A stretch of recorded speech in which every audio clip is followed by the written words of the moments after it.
Today, I've prepared the biography of Isaac Newton. Before you fall asleep, make sure to tell us from where you're listening and what time it is. Now, calm down and listen to the story while falling asleep. I'm wishing you a cozy and comfortable night. As you settle into your bed, pulling the covers up just right, let your muscles relax one by one. Tonight, we'll drift through the remarkable life of Isaac Newton together. His discoveries, as gentle as the starlight that may be peeking through your window.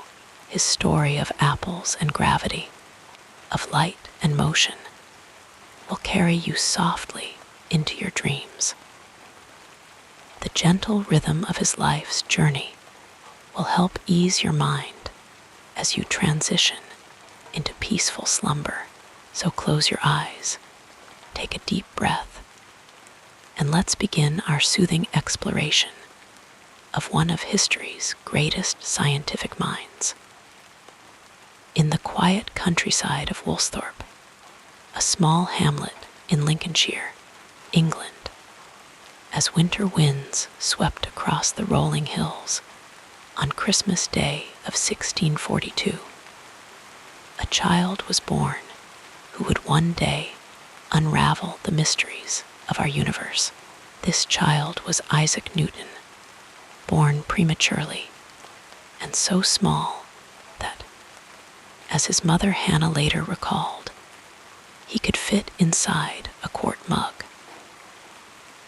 No one could have imagined that this fragile infant would grow to become one of history's greatest scientific minds. The world into which little Isaac arrived was one of tremendous upheaval.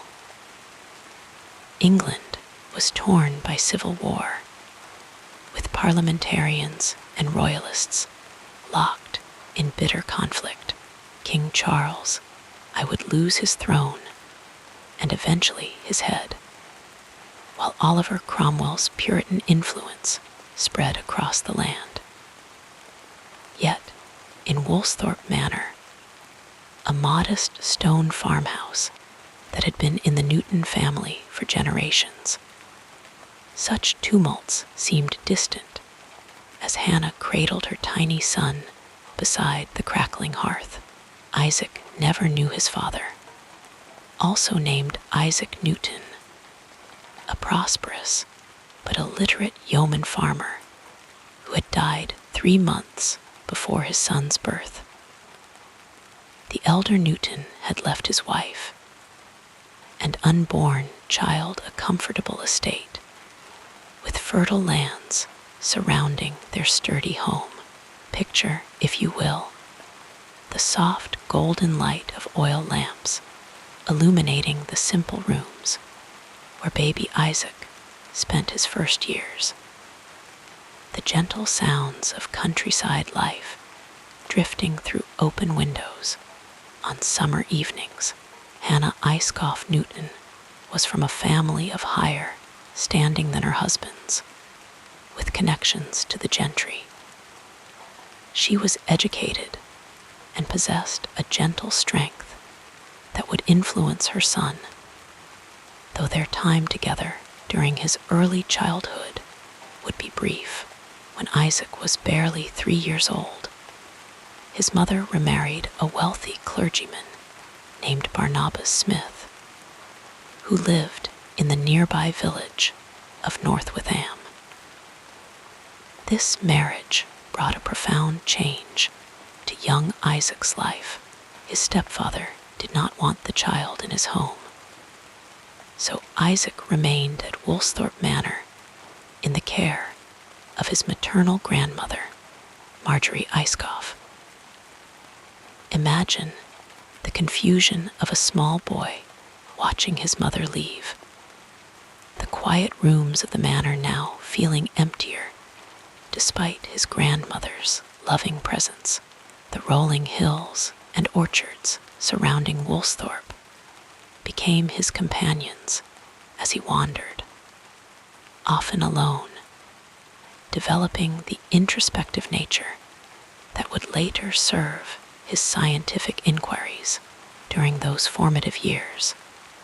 Isaac lived in a world of gentle rhythms, the changing seasons across the Lincolnshire landscape, the daily routines of farm life, the distant church bells marking time in a way he would later examine with mathematical precision. His grandmother ensured he was well cared for, though the absence of his mother left an emptiness that perhaps fueled his later tendency toward solitude and deep contemplation. The countryside offered endless fascination for a curious child. Picture young Isaac watching raindrops slide down window panes during long winter afternoons, or lying in summer grass, observing the patterns of clouds drifting overhead. These quiet moments of observation were the first stirrings of a mind that would one day comprehend the very forces that moved those clouds and pulled those raindrops toward earth. When Isaac was 10 years old, his life changed once again. His stepfather Barnabas Smith died, and Hannah returned to Woolsthorpe with 3 children from her second marriage. Isaac's half-siblings, Mary, Benjamin, and Hannah, the quiet solitude of Isaac's childhood, gave way to a busier household, with new relationships to navigate and adjust to after years of relative isolation. Hannah, now a wealthy widow, decided that Isaac should receive a proper education. She first sent him to the village school in nearby Skillington, where he walked daily across fields and lanes, the changing landscape becoming as familiar to him as his own reflection. Later, he attended the King's School in Grantham, about 8 miles from Woolsthorpe. In Grantham, Isaac boarded with the local apothecary, William Clark, whose house on the High Street became his home during term time. The apothecary's shop was filled with mysterious substances, herbs hanging from rafters, and glass containers of various potions and remedies. An early exposure to the material world that might have sparked his later interest in alchemy and chemistry. The Clark household also included a young girl named Catherine Storer, who later recalled Isaac as a quiet, thoughtful boy who preferred building mechanical toys to playing with other children. At King's School, Isaac received a classical education, studying Latin, Greek, and Scripture under the watchful eye of the headmaster, Henry Stokes. The schoolroom was a place of strict discipline, with long hours spent in recitation and memorization. Yet it was here that Isaac first encountered Euclid's Elements and began to develop his mathematical abilities. While other boys might have struggled with the abstract concepts, Isaac absorbed them like a gentle rain soaking into fertile soil. Isaac was not initially a standout student. His mind often wandered from assigned lessons to his own interests. He would sometimes gaze out the window at the changing patterns of light and shadow, his thoughts far from the Latin text before him. Yet when engaged, his intelligence shone brightly. And gradually, Master Stokes recognized the unusual quality of mind in this quiet, sometimes awkward boy. Outside of formal studies, Isaac's mechanical ingenuity began to emerge. He built working models of windmills after observing those that dotted the Lincolnshire landscape. He created water clocks that marked time with the steady drip of liquid. Most famously, he constructed a model of a mouse that he called his miller, powered by a small wheel that the mouse would turn as it walked, grinding grain in miniature. These creations filled the Clark household with wonder and sometimes annoyance when his experiments went awry. Isaac also began keeping notebooks during this time, filling them with observations, drawings, and ideas. He developed a tiny handwriting to conserve paper, which was expensive, and created his own secret code for private thoughts. Imagine him by candlelight, hunched over these precious pages, recording his thoughts while the household slept around him. The only sounds the occasional creak of the old building and the scratching of his quill pen. In 1659, when Isaac was 16, his mother summoned him back to Woolsthorpe. Hannah had decided that her eldest son should learn to manage the family estate, to become the farmer and landowner his father had been. Isaac reluctantly left his books and returned to the rhythms of agricultural life, the planting and harvesting, the care of livestock, the business of running a rural property. This attempt to make Isaac a farmer was, by all accounts, a failure. He would wander away from his duties, forgetting the sheep he was supposed to watch, as his mind drifted to mathematical problems or mechanical puzzles. Local farmers sometimes found him beneath a tree, absorbed in a book, while the animals strayed when sent to market in Grantham. He would slip away to his old lodgings at the apothecary's house, where he could return to his beloved books. His uncle, William Icecoff, who was the rector at nearby Burton Coggles, recognized that Isaac's talents lay in scholarly rather than agricultural pursuits. He persuaded Hannah that her son should be allowed to prepare for university. With some reluctance, she agreed, and Isaac returned to King's School for additional preparation. During this final period at Grantham, Isaac lived once again with the Clark family. He carved his name into the walls and woodwork of the house, not in an act of vandalism, but as a quiet assertion of his presence in a world where he often felt invisible. These carvings remained for centuries afterward, touching reminders of the boy who would change how humanity understood the universe. In his spare time, Isaac built kites with lanterns attached, which he would fly at night, startling the townspeople of Grantham, who mistook them for comets or other celestial phenomena. He constructed sundials of remarkable accuracy, placing them around the Clark property. One was still visible on the house wall many years after he had gone.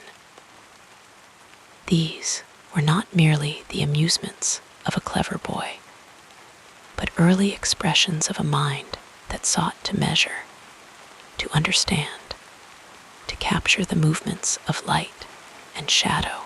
The Lincolnshire of Isaac's youth was a landscape of gentle beauty. The soft hills, the meandering streams, the ancient churches whose spires punctuated the horizon. The rhythm of rural life followed patterns established for centuries: the planting in spring, harvest in autumn, the quiet dormancy of winter. Markets bustled in Grantham on trading days, while the rest of the week brought the slow pace of country living. This unhurried environment allowed Isaac's mind to develop at its own pace, without the distractions and demands of urban life. The political climate continued to shift during these formative years. The restoration of the monarchy in 1660 brought Charles II to the throne, ending the Puritan Commonwealth that had shaped Isaac's earliest years. Yet, in Woolsthorpe and Grantham, such changes came slowly, filtered through local perspectives and concerns. The religious tensions of the era certainly influenced young Isaac, who would later develop complex and unorthodox theological views alongside his scientific work. In June 1661, at the age of 18, Isaac Newton entered Trinity College, Cambridge, leaving behind the landscapes of his childhood. He arrived as a subsizar, a student who paid his way by performing menial tasks for wealthier students. This humble beginning at university reflected his status as a commoner, despite his family's relative prosperity. The journey from Woolsthorpe to Cambridge was not merely geographical. It represented a crossing from the world of practical rural knowledge to the realm of formal academic learning. As Isaac departed Lincolnshire, he carried with him the formative experiences of his childhood, the sense of abandonment from his mother's remarriage, the solitude that fostered his independent thinking, the patient observations of natural phenomena in the fields and gardens of Woolsthorpe, and the mechanical skills developed through his handmade toys and devices. These early influences would shape the man who would one day articulate universal gravitation, develop calculus, and analyze the nature of light itself. The quiet child who had watched apples fall in the orchard at Woolsthorpe, though the famous story is largely apocryphal, carried those images with him to Cambridge. The boy who had built water clocks would one day contemplate the very nature of time. The youth who had gazed at stars above Lincolnshire fields would eventually explain their movements with mathematical precision. As we leave young Isaac at the threshold of his university career, we might imagine him looking back at the rolling hills of his homeland, the simple stone manor where he was born, the schoolroom in Grantham where his formal education began. In his pocket might be a small notebook filled with his tiny handwriting, containing the early thoughts of a mind that would expand our understanding of the universe. Ahead lay decades of discovery, controversy, and profound insight. But the foundations were laid in those quiet, sometimes lonely years in the gentle countryside of Lincolnshire, where a premature Christmas baby grew into a youth whose curiosity knew no bounds. Let us drift further into the story as we explore the next part of this fascinating journey. Isaac's journey into the world of academia began in June of 1661, when he arrived at Trinity College, Cambridge. The summer air was warm and fragrant with blooming flowers. As he stepped onto the grounds that would nurture his brilliant mind for many years to come. Trinity College stood with its ancient stone buildings and peaceful courtyards, a place where knowledge flowed like a gentle stream through generations of scholars. The soft footfalls of students on worn stone paths created a rhythm that would become the backdrop to Isaac's intellectual awakening. In those early days at Cambridge, Isaac's status was that of a subsizar, a humble position that required him to perform various duties for wealthier students in exchange for his education. He would serve meals, clean rooms, and attend to other needs of his fellow students. Though these tasks might seem menacing to some, for Isaac they were simply stepping stones on his path to greater understanding. As he moved quietly through the college halls, carrying trays or sweeping floors, his mind remained free to contemplate the mysteries that had fascinated him since childhood. The curriculum at Cambridge during this time was still heavily influenced by Aristotelian philosophy, focusing on the classical trivium of grammar, logic, and rhetoric, followed by the quadrivium of arithmetic, geometry, music, and astronomy. Students spent long hours in hushed libraries, the only sounds being the turning of pages and the occasional whisper. Sunlight would filter through tall windows, illuminating dancing dust particles and casting golden patterns across ancient texts, as Isaac absorbed the accepted wisdom of the day. Yet even as he dutifully studied the prescribed texts, something in Isaac yearned for more. The traditional Aristotelian teachings, with their emphasis on qualitative rather than quantitative understanding, did not satisfy his curious mind. In the quiet evenings, when other students might be socializing or resting, Isaac would often remain awake, a single candle illuminating the pages of books that were not part of the official curriculum. The flame would flicker gently, casting soft shadows as he explored the works of modern thinkers who were challenging the ancient authorities. Among these modern philosophers was René Descartes, whose analytical geometry and mechanical philosophy captivated Isaac's imagination. Descartes' approach, which sought to explain natural phenomena through mathematics and mechanical processes rather than abstract qualities, resonated deeply with Isaac's way of thinking. As night deepened outside his window and stars appeared in the velvet sky, Isaac would lose himself in Descartes' ideas, the gentle rustling of pages marking his progress through complex concepts.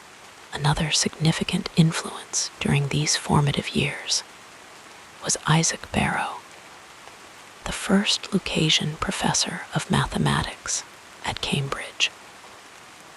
Barrow recognized something special in the quiet, intense young man who seemed more interested in independent study than in socializing with his peers. Under Barrow's gentle guidance, Isaac began to explore mathematics more deeply, venturing beyond the elementary concepts taught in the standard curriculum. Their conversations would often take place during walks through Cambridge's tranquil gardens, where the changing seasons provided a peaceful backdrop to discussions of unchanging mathematical truths. The relationship between student and mentor developed slowly, like a flower gradually opening to the sun. Barrow's patient explanations and thoughtful questions helped Isaac refine his own ideas, while his encouragement gave the young student confidence to pursue his own mathematical investigations. The soft-spoken professor saw in Isaac not just a gifted student, but a potential successor who might one day surpass his own achievements.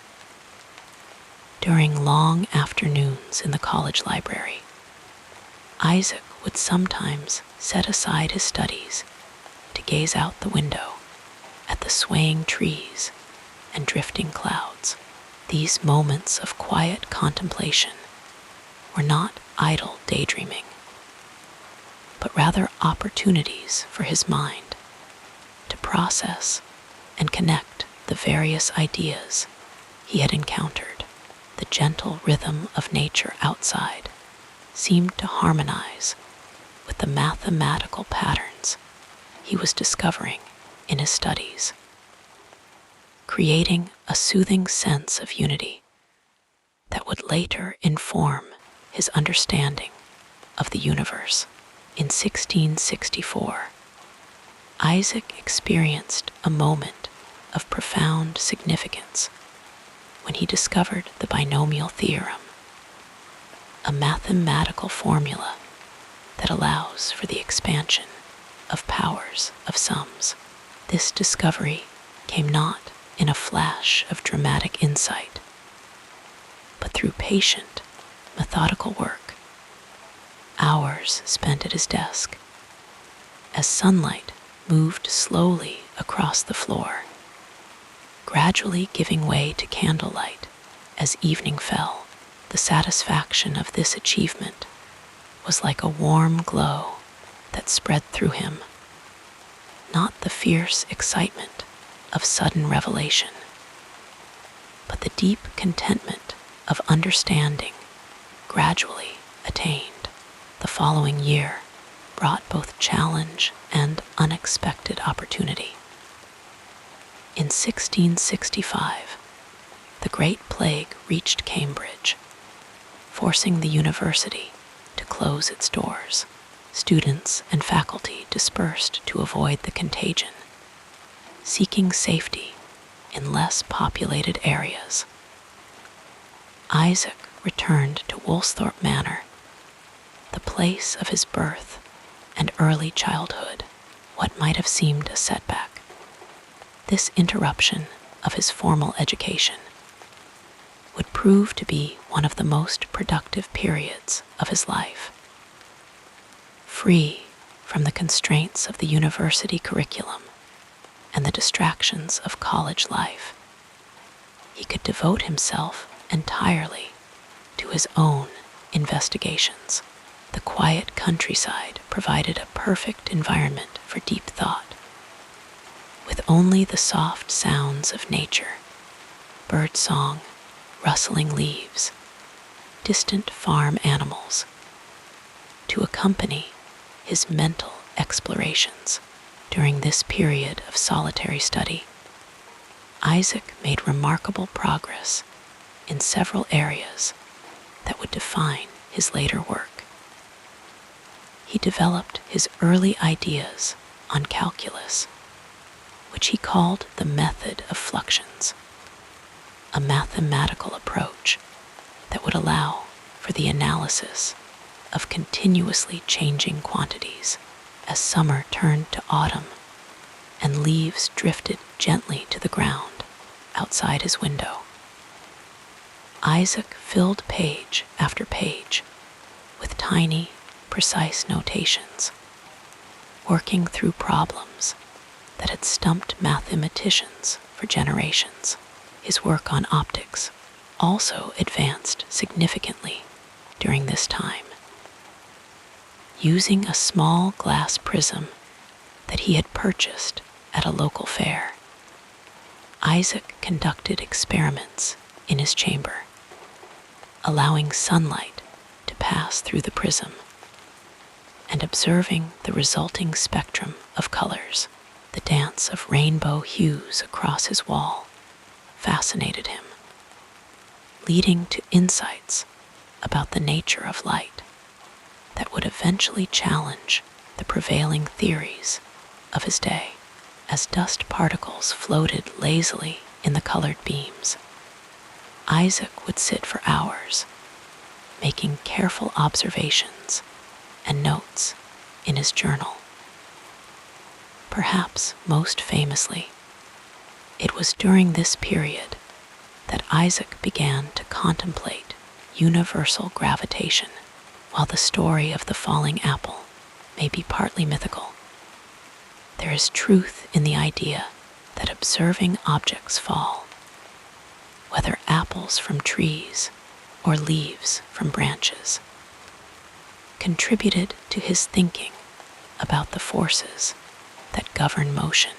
In the peaceful setting of Woolsthorpe, with its open skies and visible horizon, Isaac could contemplate the movements of celestial bodies and wonder if the same forces that pulled an apple to the ground might also keep the moon in its orbit around the earth. These profound ideas developed not in feverish bursts of activity, but through patient, methodical work. Day after day of thinking, calculating, observing, and revising, Isaac's approach was like the slow growth of a tree, each new insight building upon previous understanding, branches of thought extending gradually in multiple directions. The unhurried pace of country life suited this process perfectly, allowing ideas to mature naturally without the pressure of academic deadlines or the expectations of peers and professors. When the plague subsided and Cambridge reopened its doors in 1667, Isaac returned to Trinity College a changed man. Though outwardly he remained the same quiet, somewhat reserved student, inwardly he carried a wealth of new ideas that would eventually transform scientific understanding. The contrast between his humble demeanor and the revolutionary nature of his thinking was like a still pond that conceals great depths beneath its peaceful surface. In 1668, Isaac completed his Master of Arts degree and was elected to a fellowship at Trinity College, a position that provided him with financial support and the freedom to continue his research. The following year brought an even greater opportunity when Isaac Barrow, recognizing his former student's exceptional abilities, resigned from the Lucasian professorship of mathematics and recommended Isaac as his successor. At the age of 27, Isaac Newton assumed one of the most prestigious academic positions at Cambridge. As Lucasian professor, Isaac had the platform to develop and share his ideas, though he remained somewhat reluctant to publish his work. His lectures, delivered in the hushed atmosphere of Cambridge's lecture halls, were often sparsely attended. Many students found his material too advanced or his presentation too difficult to follow.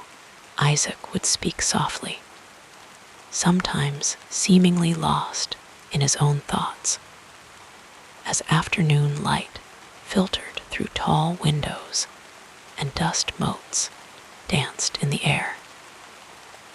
Those few students who did attend, however, were witnessing the unfolding of revolutionary scientific thought, even if they couldn't fully appreciate it at the time. During the early years of his professorship, Isaac continued to develop his ideas on mathematics, optics, and mechanics. His work on calculus advanced, though he kept much of it private, sharing it only through limited circulation of manuscripts among trusted colleagues.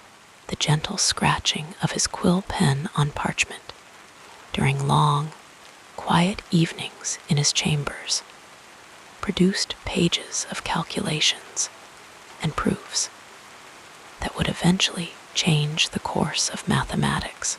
His optical experiments became more sophisticated as well. In 1668, Isaac designed and built the first reflecting telescope, a significant improvement over the refracting telescopes of the time. Working with patient precision, he ground the mirrors himself, a process requiring hours of repetitive, gentle motion and careful attention to detail. The finished instrument, though small, demonstrated the practical applications of his theoretical understanding of light and optics. On clear nights, he would point his creation toward the heavens, observing the moon's craters or Jupiter's moons with a sense of wonder that connected him to the vast universe beyond his quiet study. Isaac's investigations into the laws of motion and universal gravitation continued to evolve during this period, building on the work of Galileo, Kepler, and others. He gradually formulated the 3 laws of motion that would become fundamental principles of classical mechanics. These laws described the relationship between a body and the forces acting upon it, explaining phenomena that had puzzled humanity for centuries. The elegant simplicity of these laws emerged not in a single moment of inspiration, but through years of patient thought, like a landscape slowly revealing itself as morning mist dissipates. Despite the groundbreaking nature of his work, Isaac remained hesitant to publish his findings. This reluctance stemmed partly from his natural inclination toward privacy and partly from his perfectionism. He preferred to refine his ideas completely before subjecting them to public scrutiny, like a gardener who tends his plants with care before allowing others to view them. Isaac nurtured his theories in the protected environment of his own mind, sharing them only when he felt they had reached sufficient maturity. This period of quiet development and limited sharing might have continued indefinitely had it not been for the encouragement and sometimes gentle pressure of Edmund Halley, the astronomer who would later have a famous comet named after him. In 1684, Halley visited Cambridge and asked Isaac about the mathematical curve that would be described by planetary orbits under the influence of an inverse square law of attraction. Isaac replied that he had solved this problem years earlier, but would need to search for his calculations. Halley's interest and enthusiasm provided the motivation Isaac needed to organize and expand his work on mechanics and gravitation. Over the next 18 months, Isaac devoted himself to writing what would become his masterpiece, Philosophiae Naturalis Principia Mathematica, Mathematical Principles of Natural Philosophy. Commonly known as the Principia, during this period of intense focus, Isaac often worked from early morning until late at night, pausing only for simple meals and brief rest. The changing seasons passed almost unnoticed outside his window as he filled page after page with equations, diagrams, and explanations.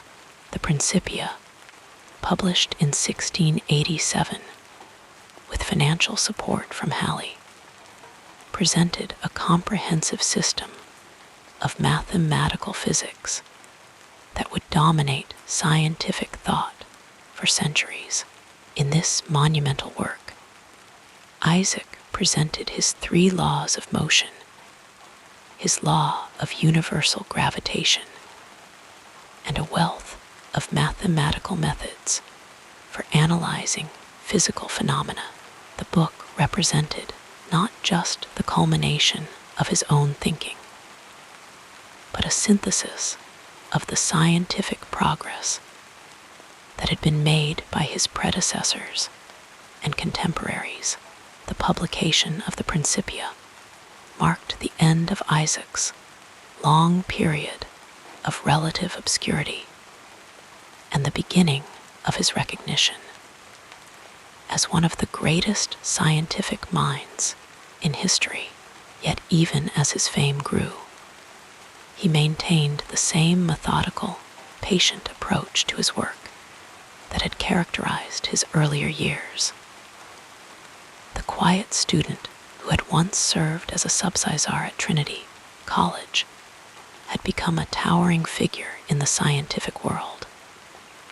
But his fundamental nature, thoughtful, persistent, and deeply curious about the workings of the universe, remained unchanged. As we leave Isaac at this pivotal moment in his career, we might imagine him sitting in his chambers at Cambridge, a single candle illuminating the pages of the Principia. Outside, stars shine in the night sky, following the very trajectories his equations describe. The same mind that had once contemplated falling apples in the orchard at Woolsthorpe has now provided humanity with a mathematical framework for understanding the cosmos. Yet in his personal manner, he remains as unassuming as ever, finding satisfaction not in public acclaim, but in the quiet joy of discovery and understanding. The universe's secrets continue to unfold before him like a gentle dream, revealing patterns and principles that had always been present, but had waited patiently for someone with the insight to perceive them. The peaceful narrative of this life continues as we turn our attention to what happened next. In the soft glow of academic life that followed the publication of the Principia, Isaac Newton found himself gradually transitioning from the solitary scholar to a man of growing reputation. The early 1690s unfolded for him like a gentle river, finding its way through new landscapes.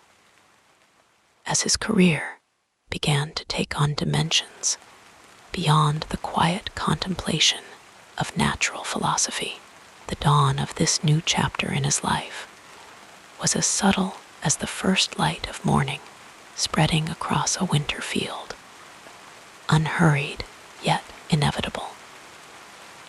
During these years, Newton continued his residence at Trinity College, Cambridge, where the ancient stone buildings stood as silent witnesses to centuries of scholarly pursuit. His chambers, modest and functional, contained his books, papers, and the simple instruments with which he conducted his investigations. Visitors who came to meet the author of the Principia often expressed surprise at the unadorned nature of his surroundings. They expected, perhaps, some outward manifestation of genius, elaborate apparatus, or walls covered with complex calculations. Instead, they found a man whose external circumstances gave little indication of the vast intellectual universe he contained within. Newton's daily routine during this period maintained the steady rhythm that had characterized his earlier years. He rose early, often before the college bells summoned others to their day. The morning hours were dedicated to correspondence and writing, his quill pen moving steadily across the page as he responded to letters from fellow natural philosophers across Europe. These exchanges were becoming more frequent as word of the Principia spread through the scholarly community, carried by the slow but persistent networks of communication that connected the intellectuals of the age. The afternoon might find Newton engaged in conversation with colleagues or students, though he was never one for idle chat. His discussions were purposeful, focused on matters of mathematics, optics, or natural philosophy. Those who engaged with him found him to be both demanding and illuminating, expecting a rigorous approach to thought, but generously sharing his insights when he encountered genuine curiosity. Young scholars who managed to overcome their intimidation discovered in Newton a mind that could clarify the most complex concepts with a few carefully chosen words, or a simple diagram sketched on whatever paper was at hand. In the quieter evening hours, Newton often returned to his personal investigations. By candlelight, he would pursue questions that had occupied him for decades: the nature of light, the behavior of matter, the mathematical principles underlying physical phenomena. The soft scratching of his pen on paper and the occasional turning of a page were the only sounds in his chambers as the college around him settled into night. Sometimes he worked until the candle burned low, his concentration so complete that he seemed to exist in a world apart from the ordinary flow of time. Throughout these years, Newton maintained his correspondence with Edmund Halley, whose encouragement and financial support had been instrumental in bringing the Principia to publication. Their letters reveal a relationship of mutual respect, with Halley serving not only as a scientific colleague, but also as a bridge between Newton and the wider scientific community. Halley's more sociable nature complemented Newton's reserve, helping to bring the latter's ideas to audiences who might otherwise have found the man himself too distant or formidable to approach. Newton's relationship with Robert Hooke, however, remained strained. Their earlier disputes over priority in various discoveries had left a lingering tension that neither man seemed entirely willing to resolve. Hooke, as curator of experiments for the Royal Society, occupied a position of considerable influence in the scientific community of London. His practical approach to natural philosophy, with its emphasis on experimentation and mechanical models, stood in contrast to Newton's more mathematical orientation. Yet despite their differences in method and personality, both men were driven by the same fundamental desire to understand the workings of the natural world. The Royal Society itself played an increasingly important role in Newton's professional life during this period. Founded in 1660, the Society had become the foremost scientific institution in England, providing a forum for the exchange of ideas and the presentation of new discoveries. Newton's involvement with the Society had been somewhat limited during his earlier years at Cambridge, but the publication of the Principia had naturally drawn him into closer connection with this community of natural philosophers. At meetings of the Society, papers were read, experiments demonstrated, and discussions held on topics ranging from astronomy to zoology. Newton's contributions to these proceedings were infrequent but significant, carrying the weight of his growing reputation. As the 1690s progressed, Newton found himself drawn more deeply into matters beyond pure scientific inquiry. The political and religious tensions of the age could not be entirely separated from intellectual life, and Newton's own complex religious views, unorthodox by the standards of the Anglican establishment, required a certain caution in his public expressions. The Glorious Revolution of 1688, which had replaced the Catholic James II with the Protestant William and Mary, had created a more congenial political climate for Newton. But the need for discretion in religious matters remained. In 1693, Newton experienced a period of what some biographers have described as a nervous breakdown. The precise nature of this episode remains unclear, with various scholars suggesting physical illness, mercury poisoning from his alchemical experiments, or simply the cumulative effect of decades of intense intellectual effort. What is known is that during this time, Newton wrote several disturbed letters to friends, including one to the philosopher John Locke, in which he accused him of trying to embroil him with women. This period of distress passed, however, and Newton returned to his work with seemingly undiminished capacity. The mid-1690s brought a significant change in Newton's circumstances when he was appointed Warden of the Royal Mint in 1696. This position came about through the influence of his friend Charles Montagu, Earl of Halifax, who had been impressed by Newton's knowledge of mathematics and monetary affairs.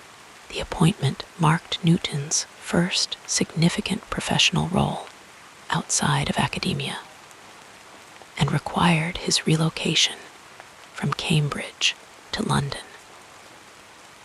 The quiet scholar who had spent decades in the contemplative environment of Trinity College now found himself immersed in the bustling life of the capital, with its coffee houses, political intrigues, and social obligations, Newton approached his duties at the Mint with the same thoroughness and attention to detail that had characterized his scientific work. The English coinage was in a poor state at this time, with widespread clipping, the practice of shaving small amounts of precious metal from the edges of coins, and counterfeiting threatening the stability of the currency. Newton instituted a major recoinage, applying his analytical skills to the practical problems of minting and monetary policy. He also took a surprisingly active role in pursuing counterfeiters, personally conducting investigations and interrogations. This aspect of his work revealed a side of Newton that few of his scientific colleagues had seen, a determination that could border on ruthlessness when he believed that justice required it. Despite the demands of his position at the Mint, Newton did not abandon his scientific interests. His London residence became a place where he could continue his investigations, though perhaps with less of the uninterrupted concentration that Cambridge had afforded him. He maintained his correspondence with fellow natural philosophers and continued to refine his ideas on various subjects.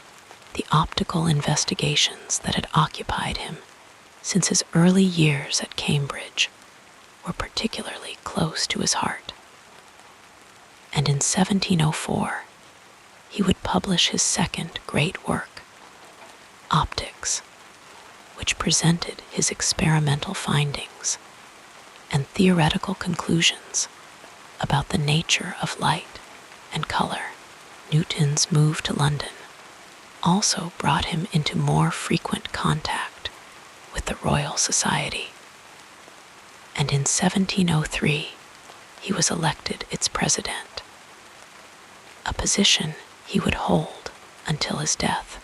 Under his leadership, the society gained in prestige and influence, though some members found his autocratic style of governance difficult to accommodate. Newton used his position to promote the work of younger scientists whose approaches aligned with his own, while sometimes showing less enthusiasm for those whose methods or conclusions differed from his preferences. The early years of the 18th century saw Newton's reputation continue to grow, both in England and across Europe. The mathematical and physical principles he had established became the foundation for scientific work in multiple fields. Young scholars studied the Principia, despite its challenging content, recognizing that mastery of Newton's methods was essential for advancement in natural philosophy. Newton himself became something of an iconic figure, represented in portraits and praised in poetry as an exemplar of human intellectual achievement. Yet, for all his fame, Newton remained in many ways the same introspective, intensely focused individual he had been during his years of relative obscurity. His personal life continued to be marked by simplicity and routine. He never married, devoting himself instead to his work and to the small circle of friends and correspondents with whom he shared his thoughts. His religious studies, which had always occupied a significant portion of his time and attention, continued throughout his later years, resulting in manuscripts on biblical chronology and prophecy that remained unpublished during his lifetime. As Newton entered his 60s, his health began to show signs of decline, though his mind remained sharp. He suffered from various ailments, including kidney stones that caused him considerable pain, yet he continued to fulfill his duties at the Mint and the Royal Society, maintaining the disciplined approach to work that had characterized his entire life. Those who met him during these years often remarked on the contrast between his physical frailty and the continuing vigor of his intellect. The scientific disputes that had punctuated Newton's earlier career did not entirely cease in his later years. Perhaps the most notable of these was the controversy over the invention of calculus, which pitted Newton against the German mathematician and philosopher Gottfried Wilhelm Leibniz. Each man had developed calculus independently, with Newton's work coming earlier, but Leibniz's notation and publication preceding Newton's. The dispute over priority became entangled with national pride and personal animosity, with supporters of each mathematician accusing the other side of plagiarism. The controversy consumed considerable energy and attention, distracting both men from more productive pursuits. Despite such conflicts, Newton's final years were largely characterized by the respect and recognition he had earned through his monumental contributions to science. He was knighted by Queen Anne in 1705, becoming Sir Isaac Newton, a remarkable achievement for someone of his relatively humble origins. His presence was sought at important social and intellectual gatherings, and his opinions on scientific matters carried unparalleled weight as the gentle twilight of Newton's life approached. He could look back on a career that had transformed humanity's understanding of the physical world. From his early insights into the nature of light and color to the comprehensive mathematical physics of the Principia, his work had established foundations that would support scientific progress for centuries to come. The quiet, introspective boy from Woolsthorpe had become one of history's most influential thinkers, yet had never lost the patient, methodical approach to investigation that had characterized his earliest experiments. In the soft evening of his achievements, Newton could perhaps find satisfaction in knowing that the natural world, which had so captivated his curiosity since childhood, had yielded many of its secrets to his persistent inquiry. The universe operated according to mathematical principles that human minds could comprehend. This was perhaps the most profound legacy of his work, and as stars continued their stately progress across the night sky, following paths that his equations could now predict with remarkable accuracy, Newton might have felt a deep sense of harmony between his own understanding and the grand design of creation that he had spent a lifetime contemplating. As you relax deeper, let us now softly explore the next chapter of this soothing biography. Despite such conflicts, Newton's final years were largely characterized by the respect and recognition he had earned through his monumental contributions to science. He was knighted by Queen Anne in 1705, becoming Sir Isaac Newton, a remarkable achievement for someone of his relatively humble origins. His presence was sought at important social and intellectual gatherings, and his opinions on scientific matters carried unparalleled weight as the gentle twilight of Newton's life approached. He could look back on a career that had transformed humanity's understanding of the physical world. From his early insights into the nature of light and color to the comprehensive mathematical physics of the Principia, his work had established foundations that would support scientific progress for centuries to come. The quiet, introspective boy from Woolsthorpe had become one of history's most influential thinkers, yet had never lost the patient, methodical approach to investigation that had characterized his earliest experiments.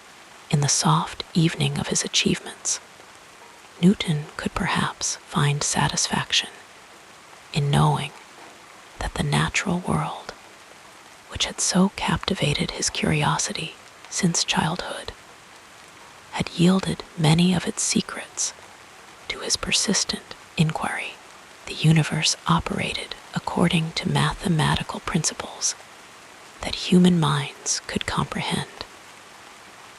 This was perhaps the most profound legacy of his work, and as stars continued their stately progress across the night sky, following paths that his equations could now predict with remarkable accuracy, Newton might have felt a deep sense of harmony between his own understanding and the grand design of creation that he had spent a lifetime contemplating.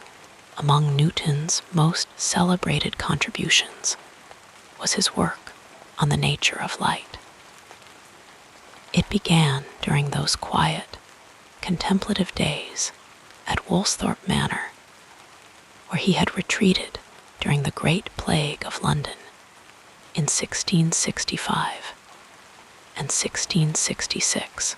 There, amidst the gentle rustling of leaves and the soft patterns of sunlight filtering through his chamber window, Newton conducted his famous prism experiments. With patient curiosity, he allowed a thin beam of sunlight to pass through a small hole in his window shutters, and then through a glass prism. The resulting spectrum of colors that spread across his wall was not merely beautiful, it was revelatory. In the hushed concentration of his private studies, Newton observed how white light separated into its component colors. With unhurried precision, he placed a second prism in the path of one of these colored rays and found that it remained unchanged, suggesting that each color was elemental, not a modification of white light as previously believed. He would later write about these discoveries in his work Optics, published in 1704, describing with careful detail how light behaves, how colors form, and proposing a corpuscular theory of light, suggesting that light consists of tiny particles. The gentle persistence with which Newton approached these experiments speaks to his methodical nature. He would often spend hours, days, even weeks refining a single experiment, making minute adjustments, recording observations in his neat, measured handwriting. There was a soothing rhythm to his work, The slow, deliberate movement of his hands as he positioned his instruments, the patient waiting as light traveled through glass, the quiet moments of reflection as he contemplated what he had witnessed as evening shadows lengthened across his study floor. Newton would often turn his attention to mathematics. His development of calculus, which he called the method of fluxions, came from a place of deep contemplation about change and motion in the natural world. Imagine him sitting at his desk, quill in hand, the soft scratching sound filling the room as he worked through problems involving rates of change, slopes of curves, areas under curves, the candle beside him casting a warm glow over pages filled with symbols and notations that would eventually form a new mathematical language. Though Newton did not publish his work on calculus immediately, he developed these methods during those same reflective years at Woolsthorpe. The mathematics flowed from his pen as he considered how to describe continuous change, the way a planet's position shifts moment by moment, how velocity transforms into distance traveled, how acceleration accumulates over time.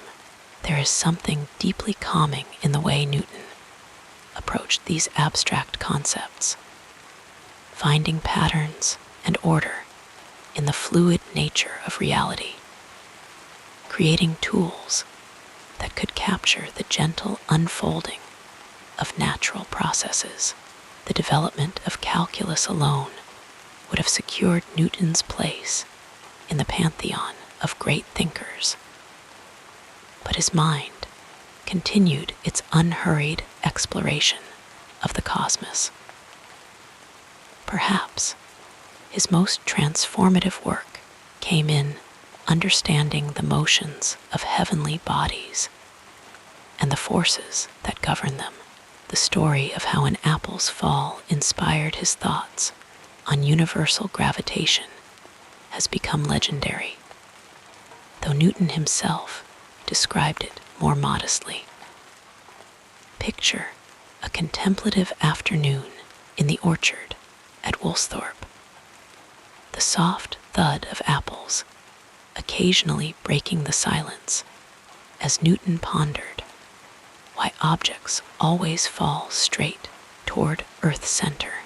With patient consideration, he began to wonder if the same force that draws an apple earthward might extend further, perhaps even to the moon. Could this force, diminishing with distance in some mathematical proportion, be what keeps the moon in its orbit around Earth? This question, explored with methodical care over many years, eventually led to his law of universal gravitation, the notion that every particle of matter in the universe attracts every other particle with a force proportional to the product of their masses and inversely proportional to the square of the distance between them.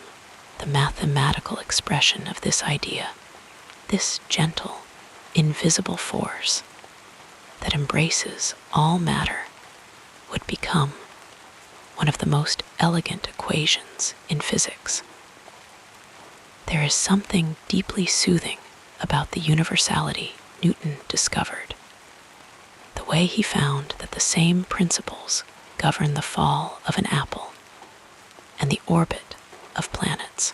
It suggests a harmonious universe, one whose complexity resolves into simplicity when viewed through the right lens. Newton's masterwork, Philosophiae Naturalis Principia Mathematica, Mathematical Principles of Natural Philosophy, published in 1687, brought together these insights into a comprehensive system. Imagine the soft rustle of pages as contemporaries first opened this remarkable book, discovering within it a new vision of the cosmos.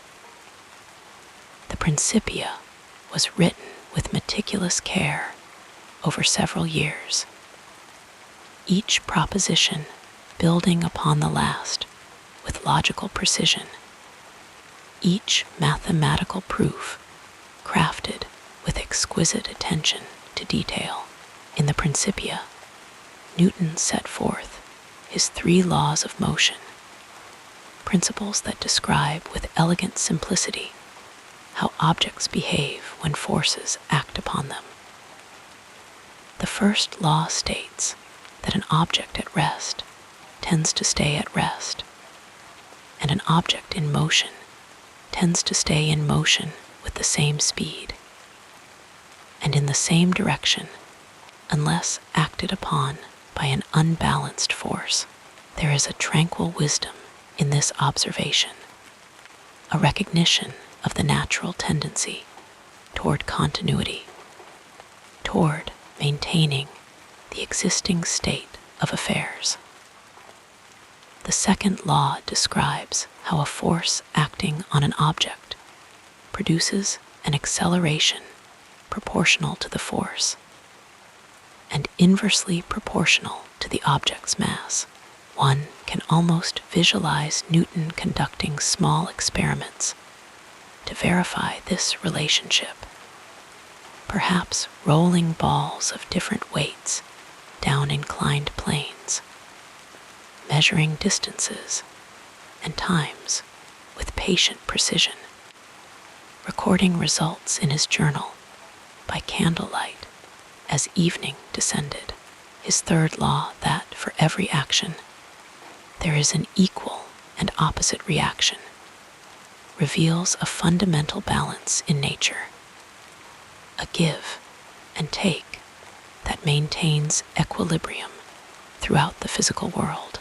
There is something deeply reassuring about this principle, suggesting that the universe operates on a kind of reciprocity, a gentle exchange of forces that keeps everything in balance. With these laws and his principle of universal gravitation, Newton could explain the motion of planets with unprecedented accuracy. He demonstrated mathematically why planets move in elliptical orbits, why comets follow their elongated paths, why tides rise and fall with the moon's position.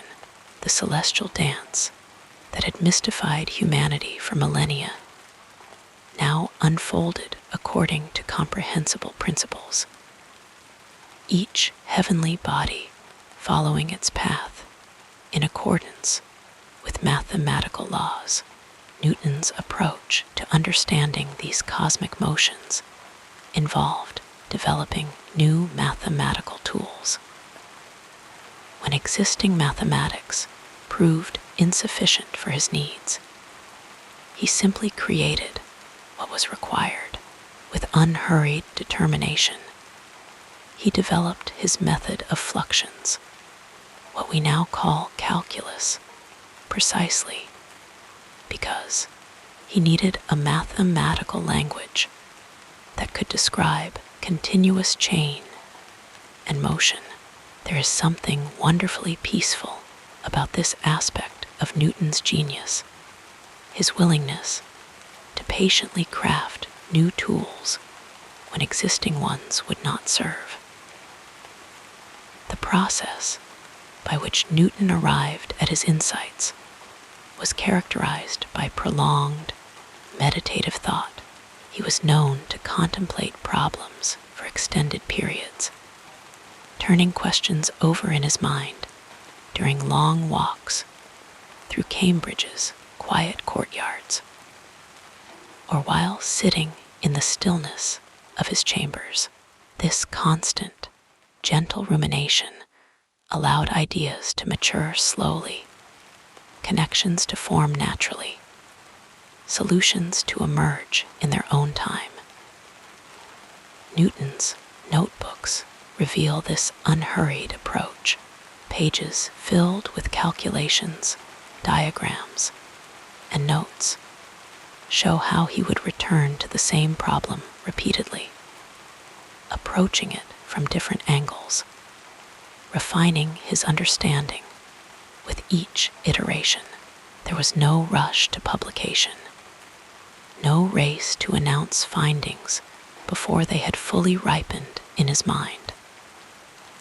Instead, there was a patient confidence that truth, given sufficient thought and care, would eventually reveal itself. This methodical nature extended to his experimental work as well. Newton designed his experiments with extraordinary attention to detail, often creating specialized equipment to achieve the precision he required. For his studies of light, he fashioned lenses and mirrors of exceptional quality, positioned with exacting care to control the path of light rays. When investigating the colors produced by thin films like soap bubbles or oil on water, he created what he called thin plates of glass with carefully controlled spacing to observe interference patterns. There is a soothing quality to imagining Newton at work in his chambers at Trinity College, Cambridge, where he spent much of his academic life. Picture the quiet room, perhaps with sunshine streaming through leaded glass windows, dust motes floating in the golden beams. Newton might be bent over a workbench, carefully adjusting the position of a prism by fractions of an inch, or sitting at his desk, quill moving smoothly across paper as he recorded observations or worked through calculations. His alchemical studies, though less celebrated than his work in physics and mathematics, reveal another dimension of his patient, exploratory nature. For Newton, alchemy was not separate from his other scientific pursuits, but part of a unified quest to understand the fundamental principles of nature. In his alchemical laboratory, with its gentle bubbling of liquids and soft glow of furnaces, Newton would conduct experiments with the same methodical care he brought to his studies of light and motion. These alchemical investigations involved careful observation of chemical reactions, meticulous recording of color changes, temperature variations, and other transformations. Newton would heat substances for precise periods, combine materials in exact proportions, and document every detail of the processes he witnessed.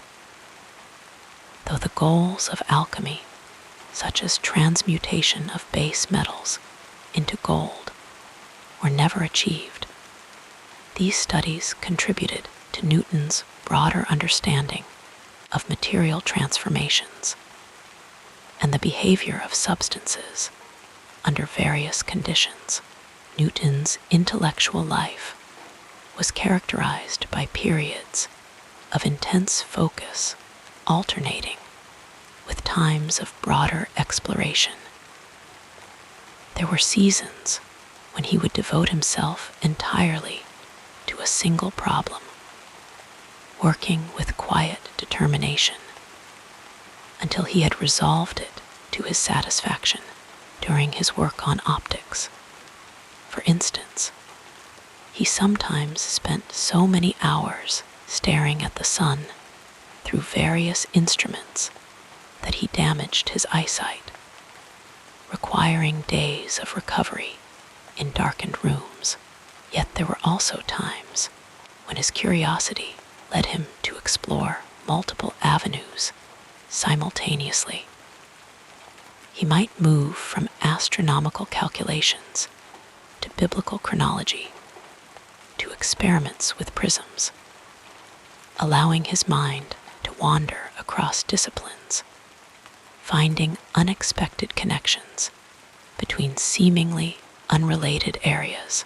This gentle intellectual wandering often led to his most creative insights, as ideas from one field illuminated problems in another.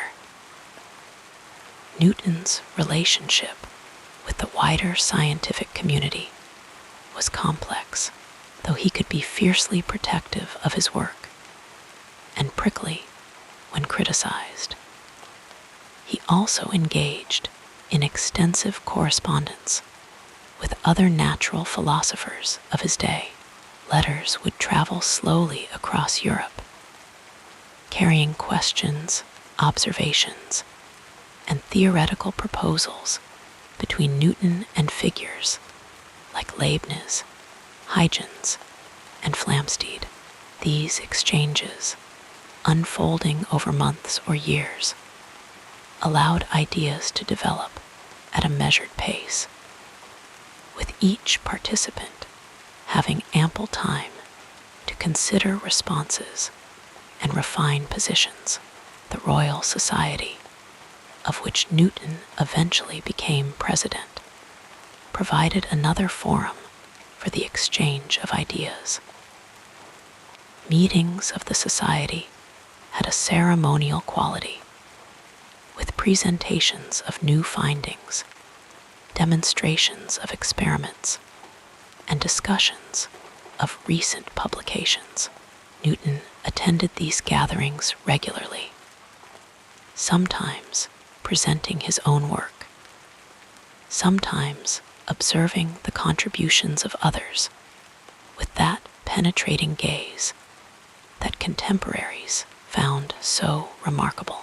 As president of the Royal Society from 1703 until his death, Newton brought his methodical nature to the administration of this important institution. He oversaw the Society's regular meetings with calm authority, guided its publications with careful attention to quality, and worked to enhance its reputation throughout the scientific world. Under his leadership, the Society became an increasingly important center for the exchange of scientific ideas, drawing contributions from natural philosophers across Europe. Newton's work at the Royal Mint, where he served as warden beginning in 1696 and later as master, revealed yet another dimension of his meticulous character. Tasked with overseeing the great recoinage of English currency, Newton approached this administrative role with the same careful attention he had brought to his scientific work. He implemented improved production methods, enhanced quality control measures, and pursued counterfeiters with determined efficiency. At the Mint, Newton would spend hours examining coin specimens, checking weights and compositions, ensuring that standards were maintained. He personally supervised the melting of old coins and the striking of new ones, bringing his scientific knowledge to bear on metallurgical processes. There was a satisfying tangibility to this work, the weight of coins in hand, the gleam of properly minted silver and gold, the orderly stacks of currency ready for circulation. Throughout his varied career, Newton maintained certain habits that supported his intellectual endeavors. He lived simply, often becoming so absorbed in his work that he neglected meals or sleep. His diet was modest, his clothing plain, his personal needs minimal. This simplicity of lifestyle created a kind of stillness around him, an absence of distraction that allowed his mind to focus on the questions that interested him most. Newton's religious studies, which occupied increasing amounts of his time in later years, were approached with the same patient thoroughness he brought to his scientific work. He studied ancient texts, compared translations, analyzed chronologies, and wrote extensive commentaries on biblical passages. For Newton, understanding the divine order was inseparable from understanding the natural order. Both represented aspects of a single, comprehensive truth that could be approached through careful, methodical study. As Newton's life drew toward its close, his pace slowed, but his mind remained active. Even in his 70s, he continued to refine his mathematical methods, correspond with younger scientists, and contemplate theological questions. There was a gentle winding down rather than an abrupt cessation of his intellectual activities, a gradual transition from active investigation to reflective contemplation. Newton passed away peacefully in his sleep on March 20, 1727, at the age of 84. He was buried with national honors in Westminster Abbey. His pallbearers, including nobles and fellow scientists, a fitting tribute to a man whose work had transformed humanity's understanding of the universe. As his body was laid to rest, his ideas continued their quiet revolution, spreading through textbooks, lectures, and scientific papers, gradually becoming the foundation upon which generations of future scientists would build. The legacy Newton left behind has a soothing permanence about it. The laws of motion and gravitation he formulated have withstood centuries of testing and refinement. The calculus he developed continues to be an essential tool for scientists and engineers. The methodical approach to investigation he exemplified, patient observation, careful measurement, mathematical analysis, theoretical synthesis, became a model for scientific inquiry that endures to this day. Perhaps the most profound aspect of Newton's legacy is the sense of order he revealed in the apparent chaos of natural phenomena. By showing that the same mathematical principles govern falling apples and orbiting planets, he suggested a universe of elegant simplicity underlying observable complexity. There is something deeply reassuring about this vision, the notion that the cosmos, for all its vastness and variety, operates according to comprehensible principles that the human mind can grasp. As we drift toward sleep, we might imagine Newton himself gazing up at the night sky, watching the stars trace their predictable paths across the heavens, feeling that profound connection between his own understanding and the grand design of the universe. In that quiet moment of contemplation, the boundaries between observer and observed. Between the mind that comprehends and the reality it comprehends, grow soft and indistinct, and in that gentle blurring lies perhaps the ultimate reward of scientific inquiry, not merely knowledge, but a deep, abiding sense of belonging to the very cosmos we seek to understand. Our soothing biography continues with a look at the next important period in this incredible life. Beyond his groundbreaking scientific work, Isaac Newton lived a quiet, introspective life filled with personal habits and private musings that rarely made their way into historical accounts. His personal life flowed like a gentle stream, sometimes hidden beneath the rocks and foliage of his scientific achievements, but always present, always shaping the contours of his existence in the soft glow of candlelight at his modest quarters in Cambridge. Newton often spent his evenings alone, his slender fingers moving methodically through his personal journals. These private writings revealed a man of deep contemplation, one who questioned not just the physical laws of the universe, but also his place within it.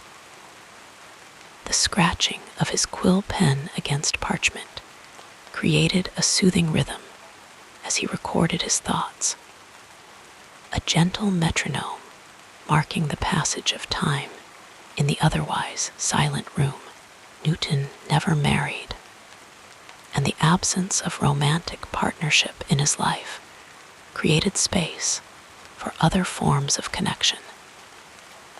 His relationship with his niece, Catherine Barton, grew particularly meaningful in his later years. She would visit his London home, bringing a soft brightness to the otherwise austere rooms. During these visits, Newton would sometimes set aside his serious demeanor, allowing himself small moments of levity as they shared quiet conversations over steaming cups of tea. Catherine eventually married John Conduit, who would later become Newton's assistant and biographer, creating a small circle of familial warmth around the aging scientist.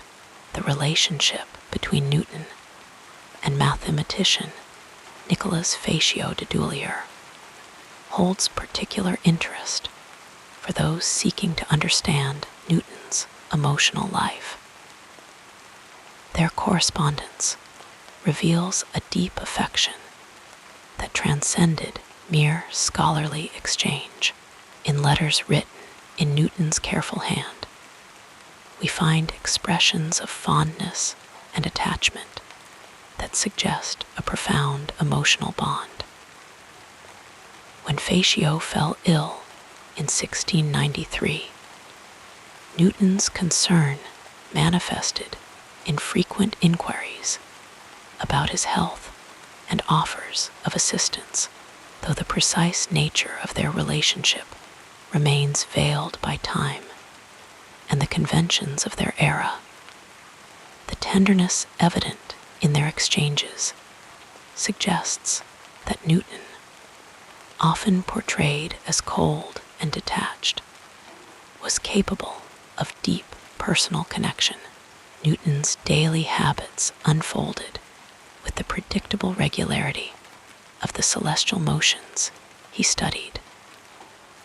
He rose with the gentle light of dawn, often having slept only 4 or 5 hours, his mind too active for lengthy repose. Breakfast was a simple affair, perhaps some bread and butter, with weak ale, consumed without much attention, as his thoughts were already drifting toward the questions that awaited him in his study.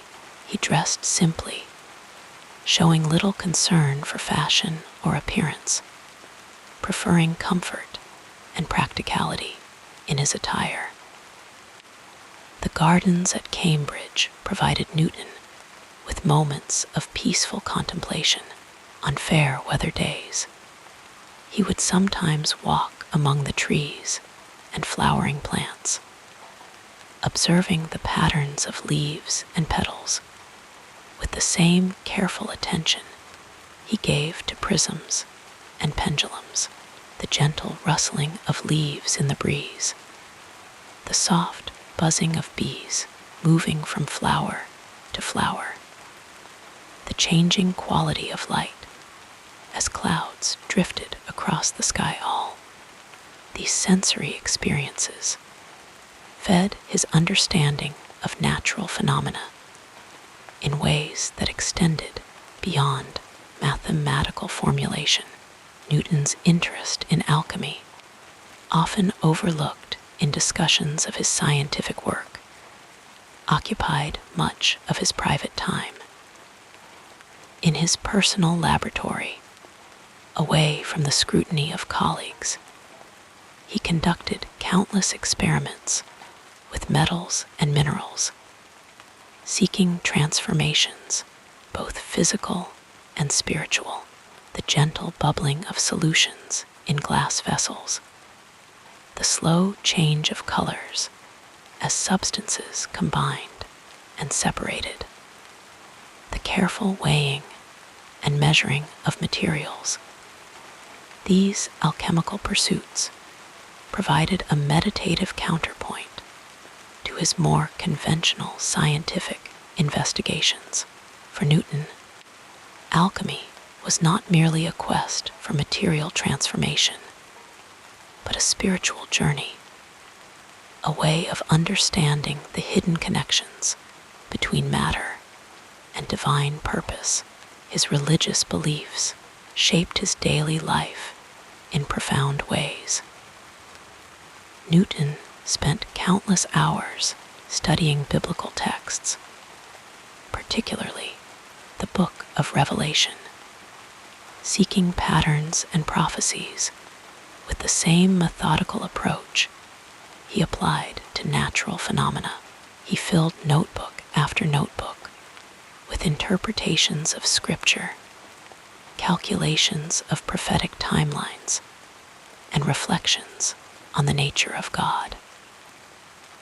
This religious devotion was not separate from his scientific work, but intimately connected to it. Both represented attempts to understand the divine order underlying creation. The preparation of meals provided Newton with a rare opportunity for sensory pleasure.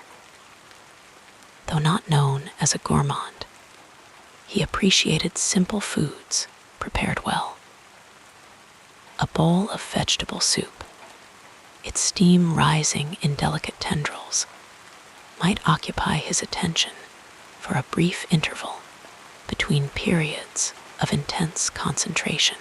The tart sweetness of an apple, yes, those famous apples from the orchard at Woolsthorpe Manor, offered momentary refreshment during long afternoons of calculation and contemplation.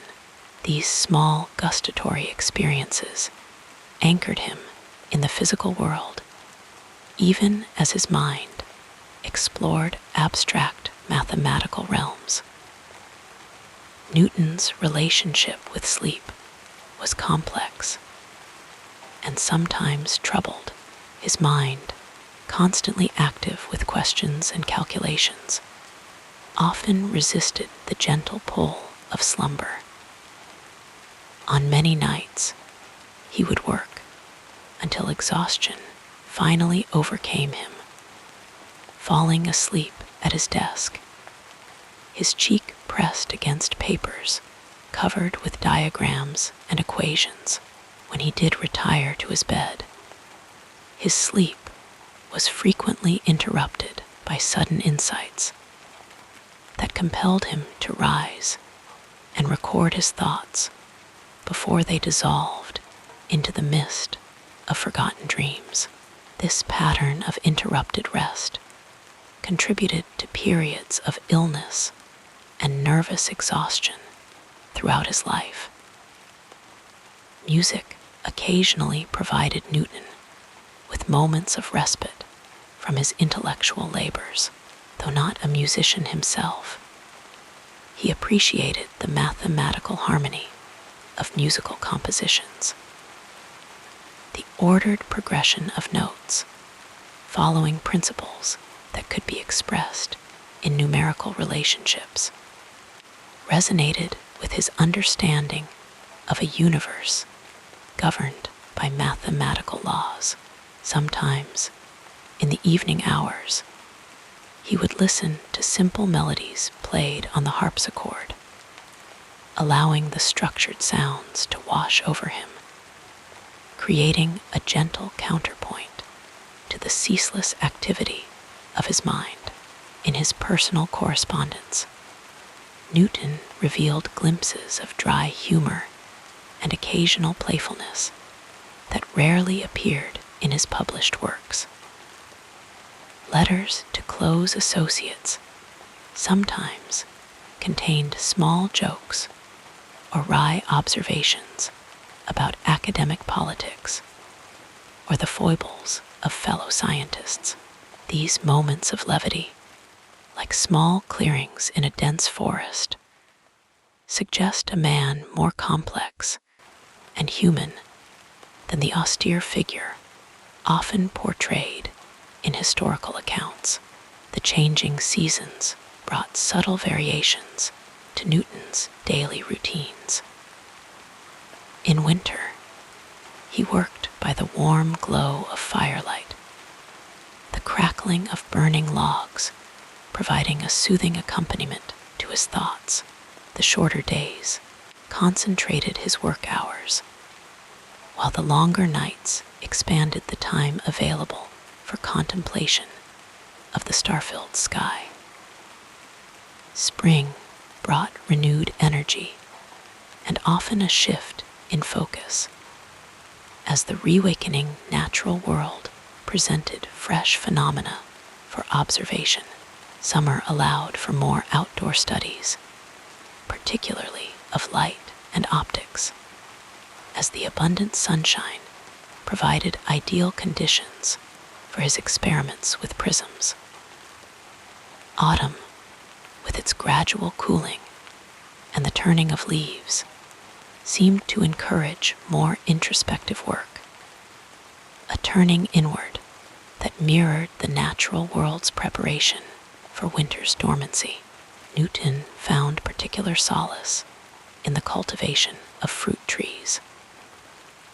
At Woolsthorpe Manor, his family home in Lincolnshire, he would sometimes spend hours pruning apple trees or grafting new varieties. The slow, patient work of tending trees offered a counterbalance to the intense mental exertion of his scientific pursuits.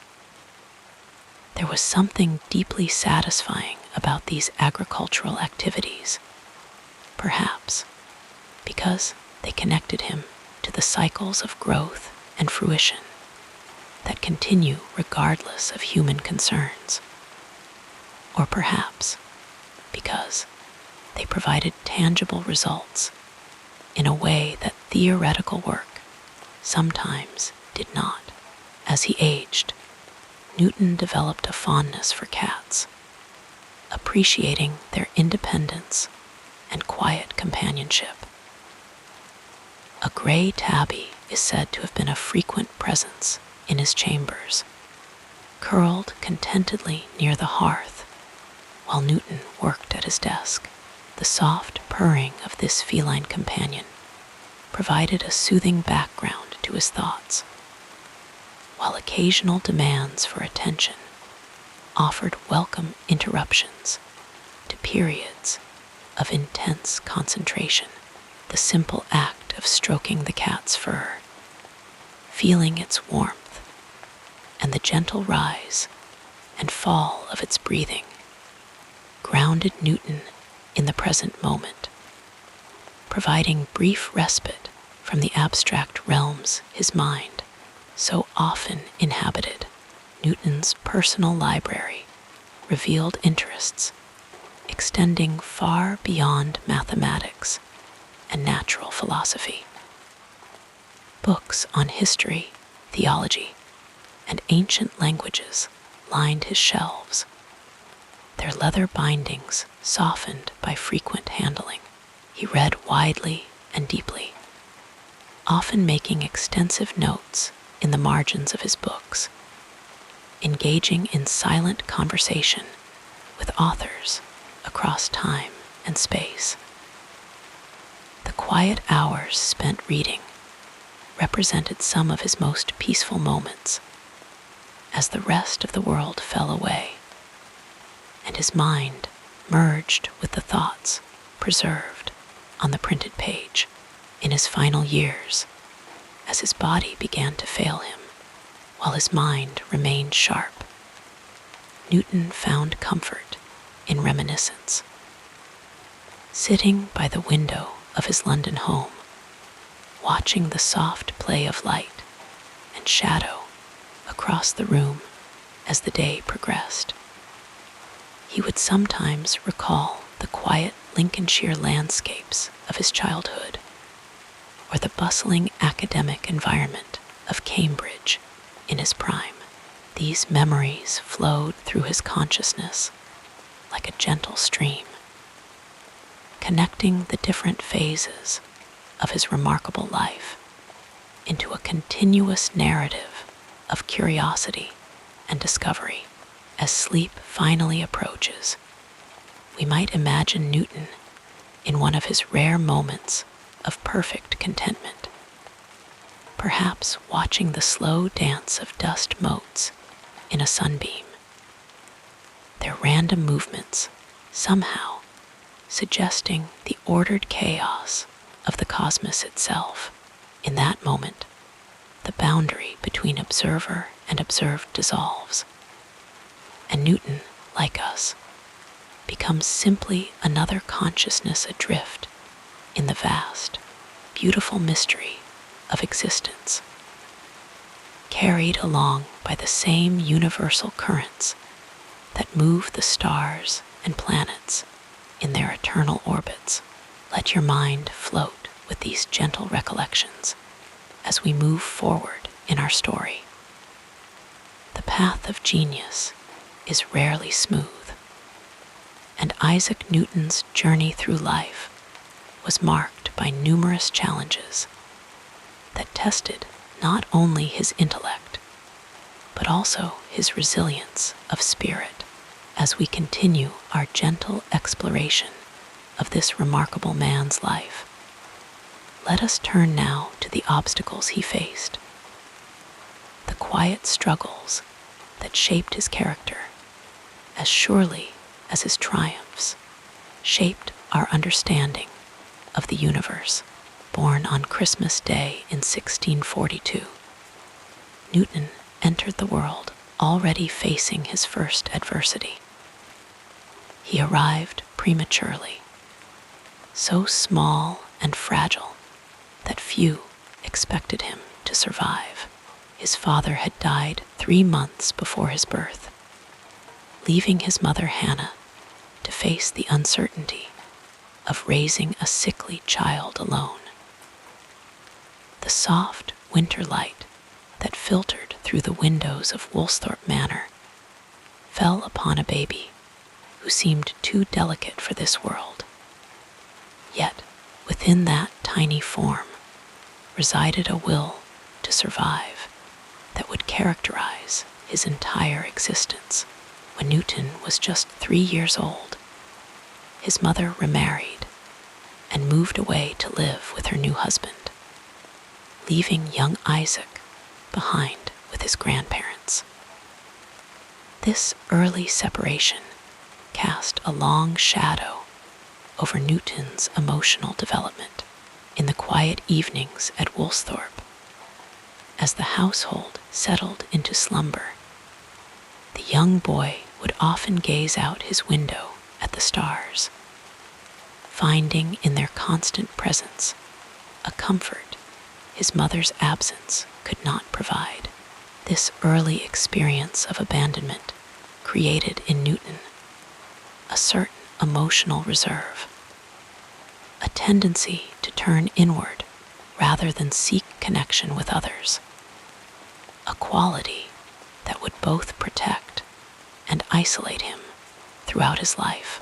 The gentle rhythm of country life was disrupted when, after his stepfather's death, Newton's mother returned and removed him from school, intending that he should become a farmer.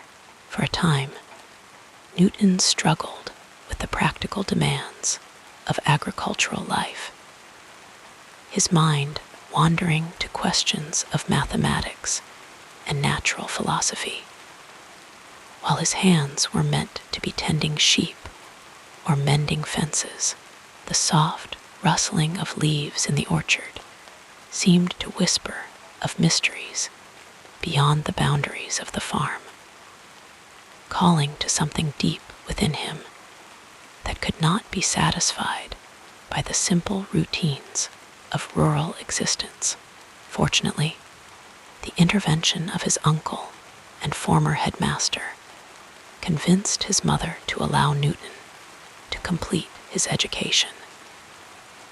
Yet, even as he prepared to enter Trinity College at Cambridge, another challenge arose in the form of the Great Plague, which forced the university to close its doors, just as Newton was beginning to find his intellectual footing. During this period of isolation, as the world outside struggled with disease and death, Newton's mind flowered in the stillness. The soft golden light of afternoon would find him lost in thought, working through complex problems in calculus, experimenting with prisms and light, or contemplating the nature of gravity. This time of forced retreat became, paradoxically, a period of tremendous intellectual advancement, teaching Newton that sometimes the greatest progress occurs in moments of apparent standstill. When Newton returned to Cambridge after the plague subsided, he faced the challenge of establishing himself in the academic community. Despite his brilliant mind, he was by nature reticent and uncomfortable with the social aspects of university life. In the quiet evenings, as candles burned low in his rooms at Trinity, Newton would often work alone, while others gathered for conversation and companionship. This solitude, though sometimes painful, allowed his thoughts to develop undisturbed, like delicate plants growing in a sheltered garden. Newton's growing reputation eventually led to his appointment as Lucasian Professor of Mathematics. Yet even this achievement brought with it certain difficulties. The requirement that holders of the position take holy orders in the Church of England presented a problem for Newton, whose private religious views did not align perfectly with Anglican doctrine. Through a special dispensation from King Charles II, Newton was able to continue in his position without compromising his beliefs, teaching us that sometimes the path forward requires not confrontation, but patient negotiation. Perhaps one of the most significant challenges Newton faced was the controversy surrounding the development of calculus.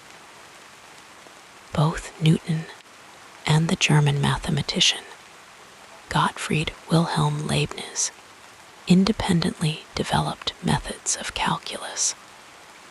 But questions arose regarding who deserved credit for the discovery. As this dispute escalated, Newton found himself drawn into a bitter priority controversy that would consume much of his emotional energy in later years.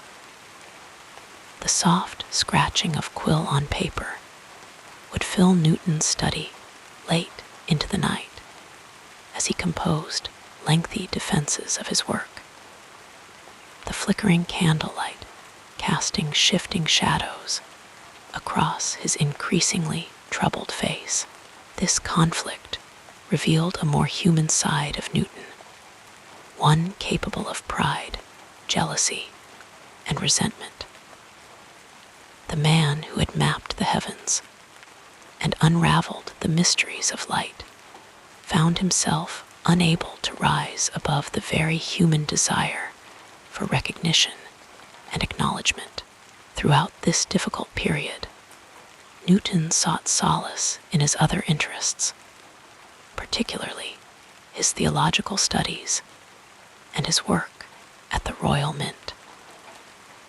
The gentle rhythm of coins being weighed and measured provided a concrete counterpoint to the abstract disputes of the academic world, grounding Newton in the practical realities of maintaining England's currency. In the quiet mint offices, with the soft chiming of metal against metal in the background, Newton could find moments of peace away from the contentious world of scientific priority. Newton's health also presented challenges throughout his life. He suffered from periodic nervous breakdowns, including a particularly severe episode in 1693 that left him confused and paranoid, writing strange and accusatory letters to friends such as John Locke and Samuel Pepys. During these difficult times, Newton would often retreat from society entirely, finding in solitude the space to slowly rebuild his mental equilibrium. The gentle passage of seasons outside his window, the soft greening of spring, the golden warmth of summer, the russet tones of autumn, and the hushed blanket of winter snow provided a reassuring continuity as his inner world tumbled in disarray. As Newton aged, he faced the physical limitations that come with advancing years. His hands, once steady enough to craft precise instruments and write complex equations, began to tremble slightly. His eyesight, which had allowed him to perceive the subtle spectrum of colors in a beam of light, gradually dimmed. Yet, even as his body weakened, his mind remained active, constantly seeking new intellectual challenges and connections. In his role as president of the Royal Society, Newton encountered the political and administrative challenges of leadership. Not naturally inclined toward diplomacy, he sometimes struggled to navigate the complex social dynamics of the scientific community. On quiet evenings, as he sat alone after contentious meetings, the weight of responsibility would settle around his shoulders like a heavy cloak. Yet he persevered, recognizing that advancing knowledge required not only brilliant individuals, but also functional institutions where ideas could be shared and tested. Newton's complex relationship with faith presented another ongoing challenge. While deeply religious, his theological views were unorthodox, inclining toward Arianism a position considered heretical by the established church. This required him to keep his true beliefs private, creating a division between his public and private selves. In the soft hours before dawn, when the world was still and silent, Newton would often study biblical texts, seeking to reconcile his understanding of natural law with his conception of divine purpose. Throughout his life, Newton maintained a certain wariness in his relationships with others. Having been abandoned by his mother as a child, he never married or formed a family of his own. His closest relationships were with a few select individuals, such as his niece, Catherine Barton, and his assistant, Humphrey Newton. No relation, the gentle domestic sounds that fill most households, children's laughter, shared conversations over meals, the soft breathing of loved ones sleeping nearby, were largely absent from Newton's life, replaced by the quiet rustling of papers and the soft ticking of clocks, marking the passage of solitary hours. In his final years, Newton faced the ultimate human challenge, coming to terms with his own mortality. As his body grew frail and his activities more limited, he spent increasing time reviewing his papers and correspondence, putting his affairs in order. The soft afternoon light would find him sitting quietly, contemplating not only his scientific legacy, but also the greater questions of existence that had occupied his mind throughout his life. What makes Newton's story so compelling is not that he was without flaws or that he overcame every obstacle with ease, but rather that he persisted despite his struggles. His life teaches us that genius does not exempt one from human difficulties, from loneliness, from conflict, from doubt, or from fear. Instead, it reminds us that accomplishment often comes not in spite of challenges, but through engaging with them, allowing them to shape and refine our understanding of both the world and ourselves. As we drift toward sleep, we might imagine Newton in his garden at Woolsthorpe, the same place where, legend has it, he observed the falling apple that inspired his thoughts on gravity, the soft rustle of leaves, the gentle warmth of sunlight, the distant sounds of rural life continuing its unhurried pace, all creating a moment of perfect tranquility.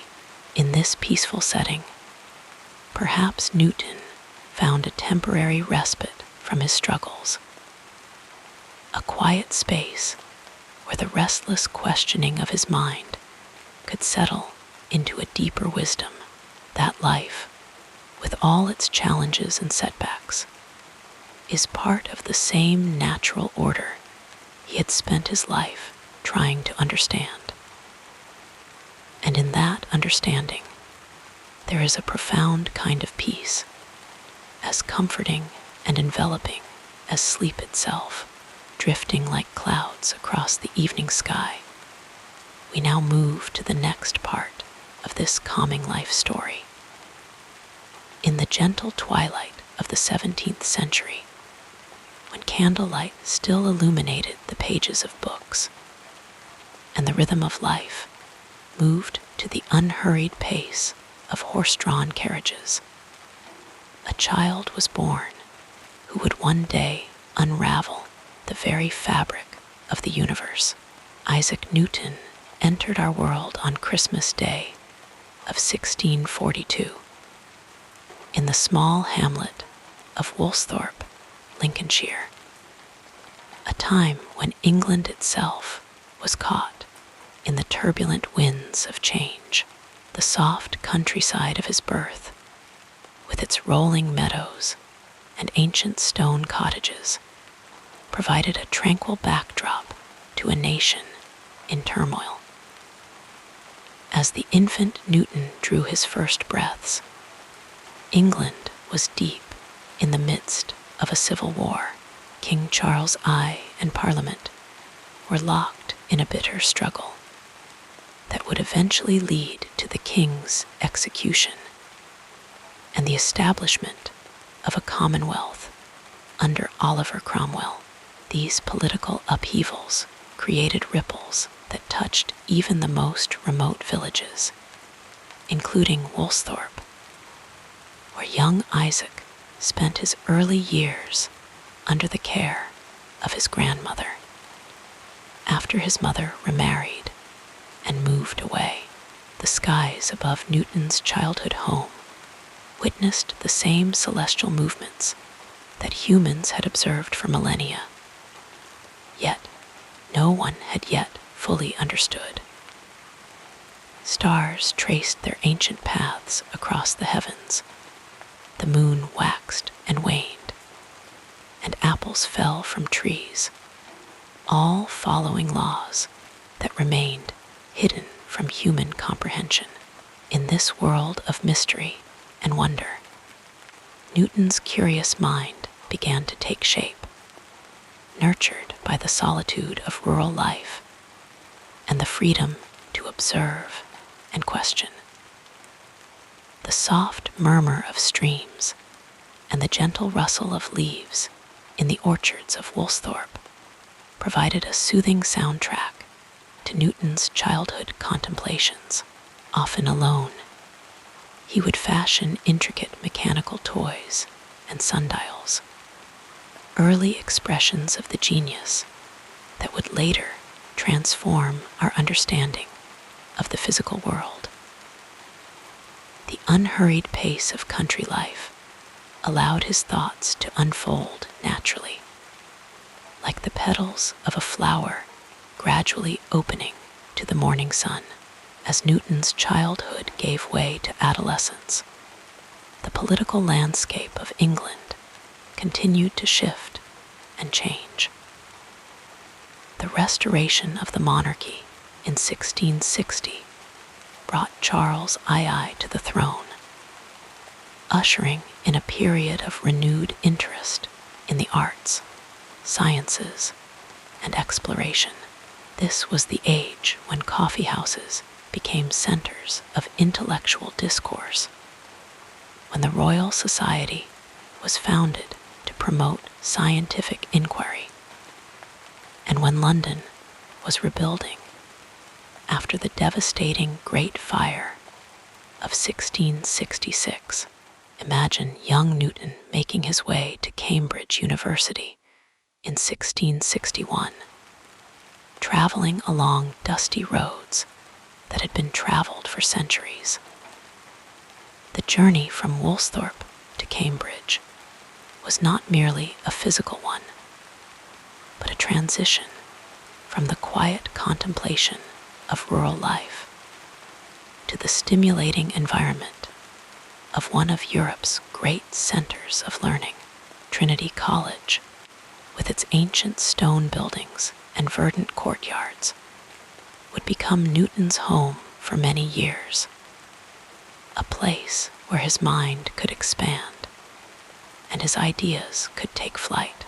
The soft glow of candles illuminated Newton's studies late into the night, as he immersed himself in the works of ancient philosophers and contemporary scientists.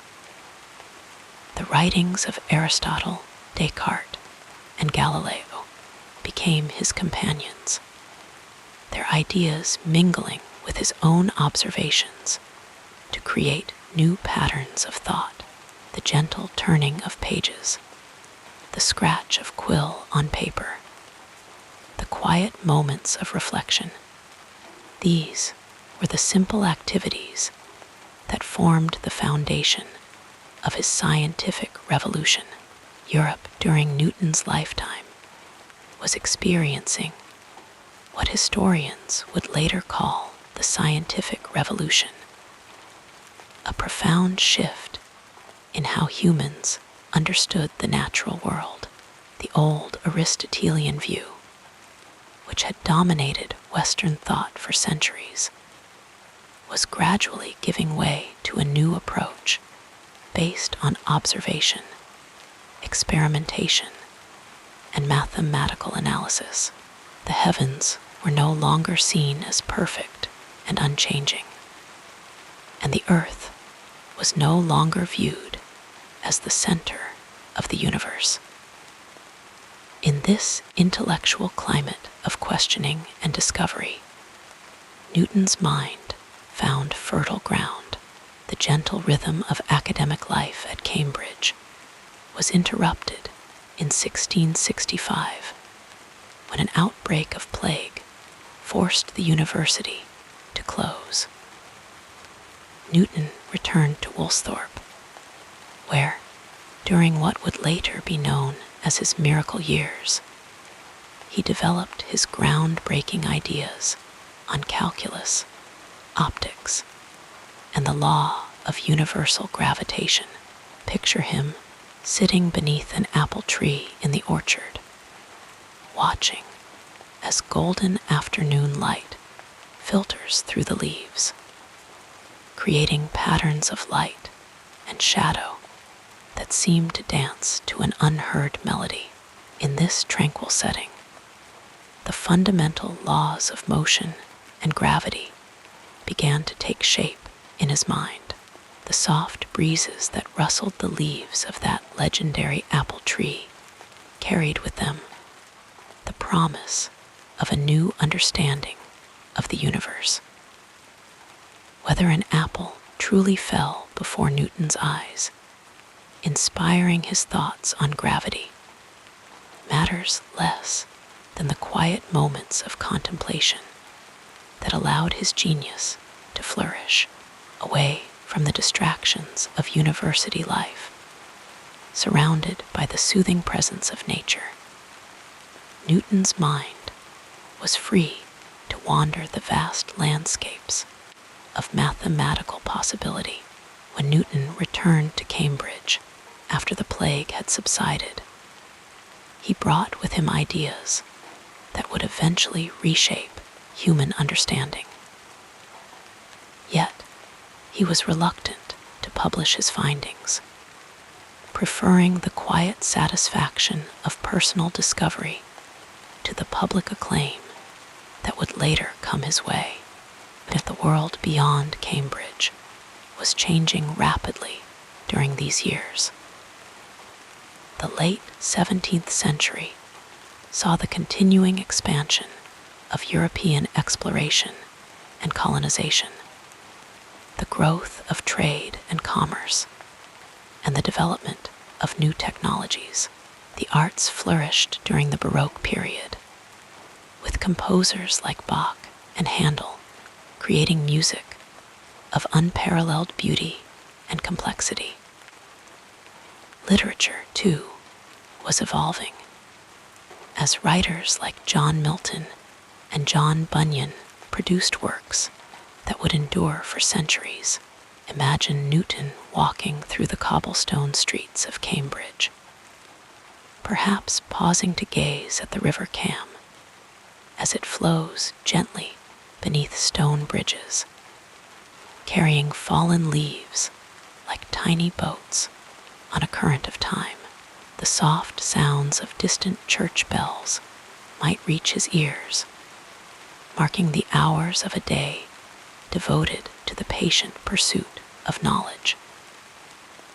In these quiet moments, away from his books and calculations, Newton might have found a different kind of clarity, a perspective that allowed him to see connections invisible to others. The publication of the Principia in 1687 marked a watershed moment in the history of science. In this monumental work, Newton presented his three laws of motion and his law of universal gravitation, providing a unified explanation for phenomena as diverse as the falling of an apple and the orbit of the moon. The gentle revolution of his ideas would gradually transform humanity's view of the cosmos from one of mystery and superstition to one of order and predictability. As Newton's fame grew, so did his responsibilities. In 1696, he moved to London to become Warden of the Royal Mint, later becoming Master of the Mint, a position he held until his death. The soft rhythms of academic life gave way to the more urgent pace of public service, as Newton applied his analytical mind to the problems of currency and counterfeiting. The narrow streets of London, teeming with people from all walks of life, provided a stark contrast to the peaceful courtyards of Cambridge and the rolling fields of Woolsthorpe. The gentle glow of candlelight would have illuminated Newton's London residence as he continued his scientific and mathematical investigations alongside his official duties. His work on optics, which demonstrated that white light contains all the colors of the rainbow, reflected his lifelong fascination with the nature of light and color. One can imagine him sitting quietly in his study, watching as a beam of sunlight passes through a prism, creating a spectrum of colors on the opposite wall.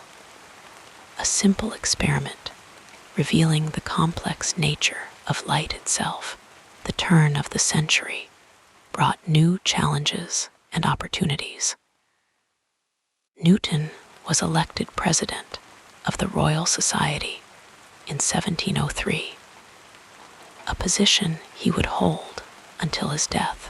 The soft rustle of papers being passed from hand to hand, the murmur of scholarly discussion, the respectful silence that fell when Newton spoke. These were the subtle sounds that accompanied his leadership of Britain's premier scientific organization. Under his guidance, the Society continued to promote scientific inquiry and publish important findings from across the natural world. As the 18th century progressed, the Enlightenment was taking hold across Europe, a movement that owed much to Newton's scientific approach. The idea that the universe operates according to rational, discoverable laws encouraged thinkers to apply similar principles to human society and government. The gentle light of reason was seen as a guide to progress and improvement, a way to dispel the shadows of superstition and arbitrary authority. Newton's later years were not without controversy. His dispute with German mathematician Gottfried Wilhelm Leibniz, who had invented calculus, first cast a shadow over his scientific legacy. The soft whispers of accusation and defense traveled across the English Channel as both men and their supporters claimed priority. This controversy, which continued even after Leibniz's death, reveals the very human side of Newton, his pride, his defensiveness, his need for recognition. Throughout his life, Newton maintained a deep interest in theology and biblical interpretation, spending countless hours studying religious texts with the same intensity he brought to his scientific pursuits, the gentle flicker of candlelight would have illuminated the pages of his Bible late into the night. As he sought to understand divine truth with the same clarity he had achieved in understanding the physical world, for Newton, there was no contradiction between science and faith. Both were paths to understanding the mind of God. The changing seasons marked the passage of time as Newton entered his 70s, then his 80s. The soft golden light of autumn, with its gentle reminder of life's transients, may have prompted reflections on mortality and legacy. His hair, once dark, had turned white, and his once steady hand had begun to tremble, yet his mind remained active, engaged with both scientific questions and the deeper mysteries of existence. In his final years, Newton faced the ultimate human challenge, coming to terms with his own mortality as his body grew frail and his activities more limited. He spent increasing time reviewing his papers and correspondence, putting his affairs in order. The soft afternoon light would find him sitting quietly, contemplating not only his scientific legacy, but also the greater questions of existence that had occupied his mind throughout his life. What makes Newton's story so compelling is not that he was without flaws, or that he overcame every obstacle with ease, but rather that he persisted despite his struggles. His life teaches us that genius does not exempt one from human difficulties, from loneliness, from conflict, from doubt, or from fear. Instead, it reminds us that accomplishment often comes not in spite of challenges, but through engaging with them, allowing them to shape and refine our understanding of both the world and ourselves. As we drift toward sleep, we might imagine Newton in his garden at Woolsthorpe, the same place where, legend has it, he observed the falling apple that inspired his thoughts on gravity, the soft rustle of leaves, the gentle warmth of sunlight, the distant sounds of rural life continuing its unhurried pace, all creating a moment of perfect tranquility. In this peaceful setting, perhaps Newton found a temporary respite from his struggles, a quiet space where the restless questioning of his mind could settle into a deeper wisdom that life, with all its challenges and setbacks, is part of the same natural order he had spent his life trying to understand. And in that understanding, there is a profound kind of peace, as comforting and enveloping as sleep itself. As your breathing becomes more regular, let us continue with the next chapter of our biography. In the quiet countryside of Woolsthorpe, Lincolnshire, on a cold winter's day in 1642, Isaac Newton entered the world as a premature baby so small that, as his mother Hannah later recalled, he could have fit inside a quart mug. This tiny child, born on Christmas Day in the midst of the English Civil War, and without a father who had died 3 months before his birth, would one day reshape our understanding of the universe. But for now, he was simply a fragile infant whose survival seemed uncertain, wrapped in soft wool blankets beside the hearth of Woolsthorpe Manor gentle glow of candlelight illuminated the stone walls of this modest manor house, where young Isaac spent his early years. His childhood unfolded at an unhurried pace, marked by solitary wanderings through meadows dappled with wildflowers, and along the lazy river with that meandered near his home.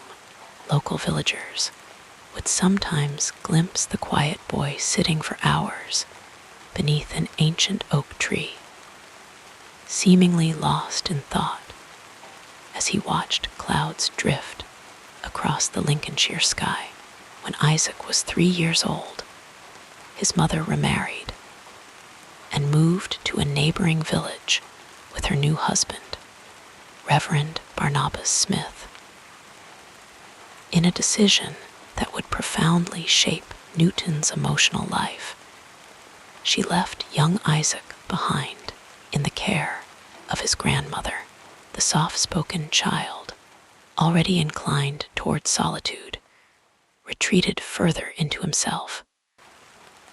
During lonely evenings, he would often sit by his bedroom window, watching the stars emerge one by one in the darkening sky, perhaps finding comfort in their constant, predictable patterns. Newton's notebooks from this period reveal a child finding solace in creation rather than companionship. He crafted intricate paper kites that he would fly on breezy afternoons, carefully observing how they responded to air currents. He built tiny windmills that actually turned in the gentle Lincolnshire breezes, and fashioned a small lantern attached to a kite that, when flown at night, caused some superstitious villagers to whisper about strange lights in the sky. At the village school in Grantham, where Newton was sent at age 12, his early days passed in unremarkable fashion. He was neither the best student nor the worst, often seeming distracted as his gaze drifted toward the window during lessons. His landlord during this time, an apothecary named Mr. Clark, noticed that the boy would often neglect his studies to sketch elaborate mechanical devices in the margins of his books, or to build miniature water wheels in the small stream that ran behind the house. A turning point came one autumn day when a larger boy from school pushed young Isaac during a confrontation in the churchyard. Rather than responding with immediate force, Newton challenged the boy to a test of strength after school. To everyone's surprise, the seemingly frail Newton prevailed. But this victory wasn't enough for him. With characteristic thoroughness, he then methodically outperformed the boy academically as well, eventually rising to become the top student in the school. This quiet determination, this patient persistence in the face of challenges, would become a hallmark of his approach to both personal conflicts and scientific problems throughout his life. When Newton was 17, his mother, now widowed again, called him back to Woolsthorpe to manage the family estate. The gentle rhythm of farm life, the pre-dawn milking of cows, the seasonal planting and harvesting of crops, the careful pruning of apple trees in the orchard, was meant to prepare him for life as a gentleman farmer. But Newton found these tasks unfulfilling. His uncle, William Iskoff, noticed the young man's restlessness and his continued interest in mathematics and mechanics. On still summer evenings, after the farm work was done, Newton would often sit beneath the stars solving mathematical problems by the soft light of a lantern. With his uncle's encouragement, Newton eventually returned to his studies, enrolling at Trinity College, Cambridge, in 1661. The Cambridge that welcomed Newton was a place of ancient stone buildings and verdant courtyards where scholars had walked for centuries. The River Cam flowed lazily past college walls, carrying occasional punts filled with students enjoying rare moments of leisure. But for Newton, leisure was a foreign concept. He arrived as a subsizar, a student who earned his keep by performing menial tasks for wealthier students, serving their meals, emptying their chamber pots, and attending to their needs.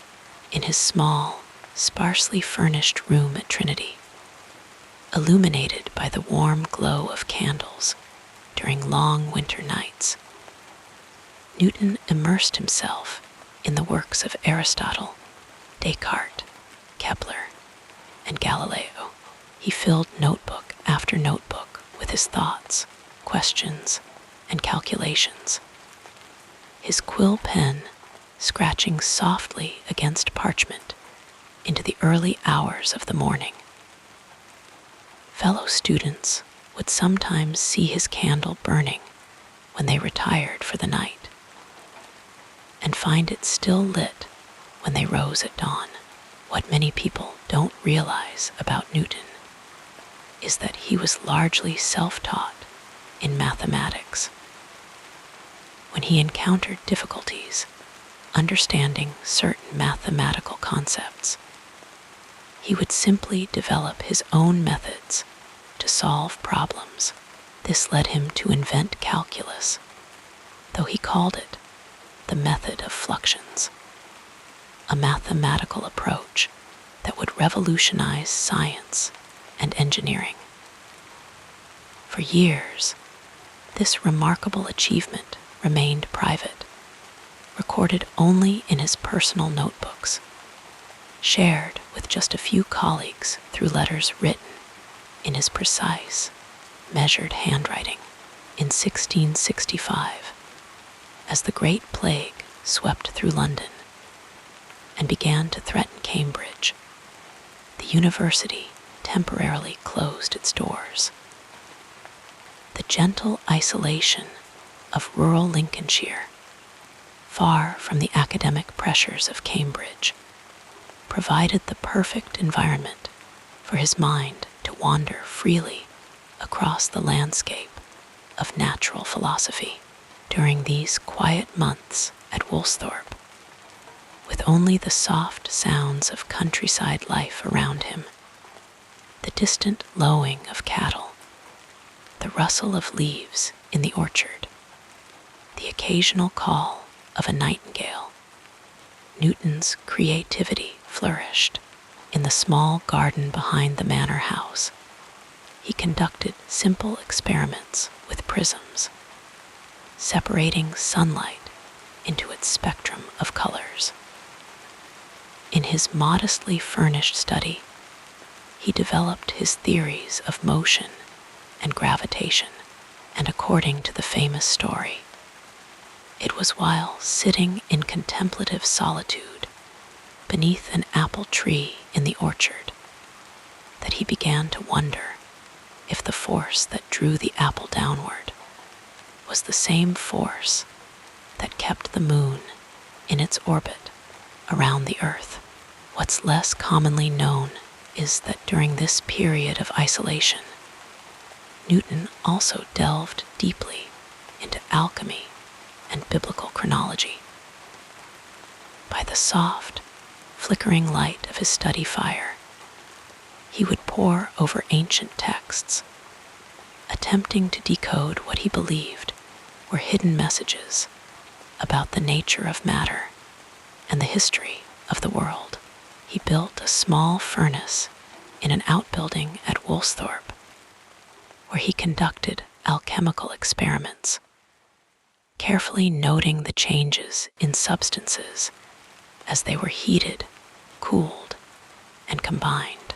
The sweet, sometimes acrid smells of these experiments would drift through the garden on still summer evenings. Yet, despite his growing intellectual achievements, he remained intensely private, often declining invitations to dine with colleagues in favor of solitary meals in his chambers.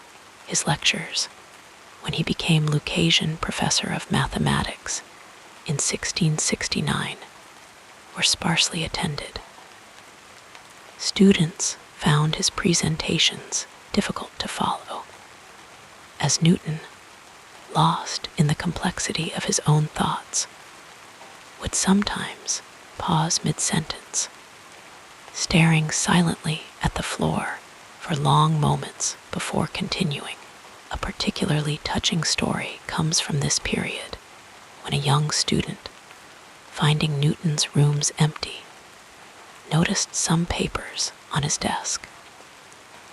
Among complex calculations and diagrams, the student discovered a page of poetry, not scientific verse, but rather a deeply personal reflection on loneliness and the search for understanding. Newton never mentioned these writings publicly, and they were discovered only after his death, revealing a more tender, vulnerable side to the stern mathematician. Newton's relationship with light extended beyond his scientific work. He was known to stare at the sun as part of his optical experiments, an extremely dangerous practice that once left him confined to a darkened room for several days, his eyes painfully inflamed. During this period of enforced darkness, he dictated observations about the nature of light and vision to an assistant, his voice soft but precise in the shadowed room. The gentle rivalry between Newton and Robert Hooke gradually intensified into one of the most famous scientific feuds in history. What began as professional disagreement about the nature of light evolved into personal animosity that would last decades. After one particularly heated exchange of letters, Newton withdrew from scientific correspondence entirely for several years, retreating into the quiet solitude of his rooms at Trinity, where he would work late into the night. The only sound the occasional turning of a page or the soft scratch of his quill. In 1679, Newton's mother fell ill, and he returned to Woolsthorpe to care for her.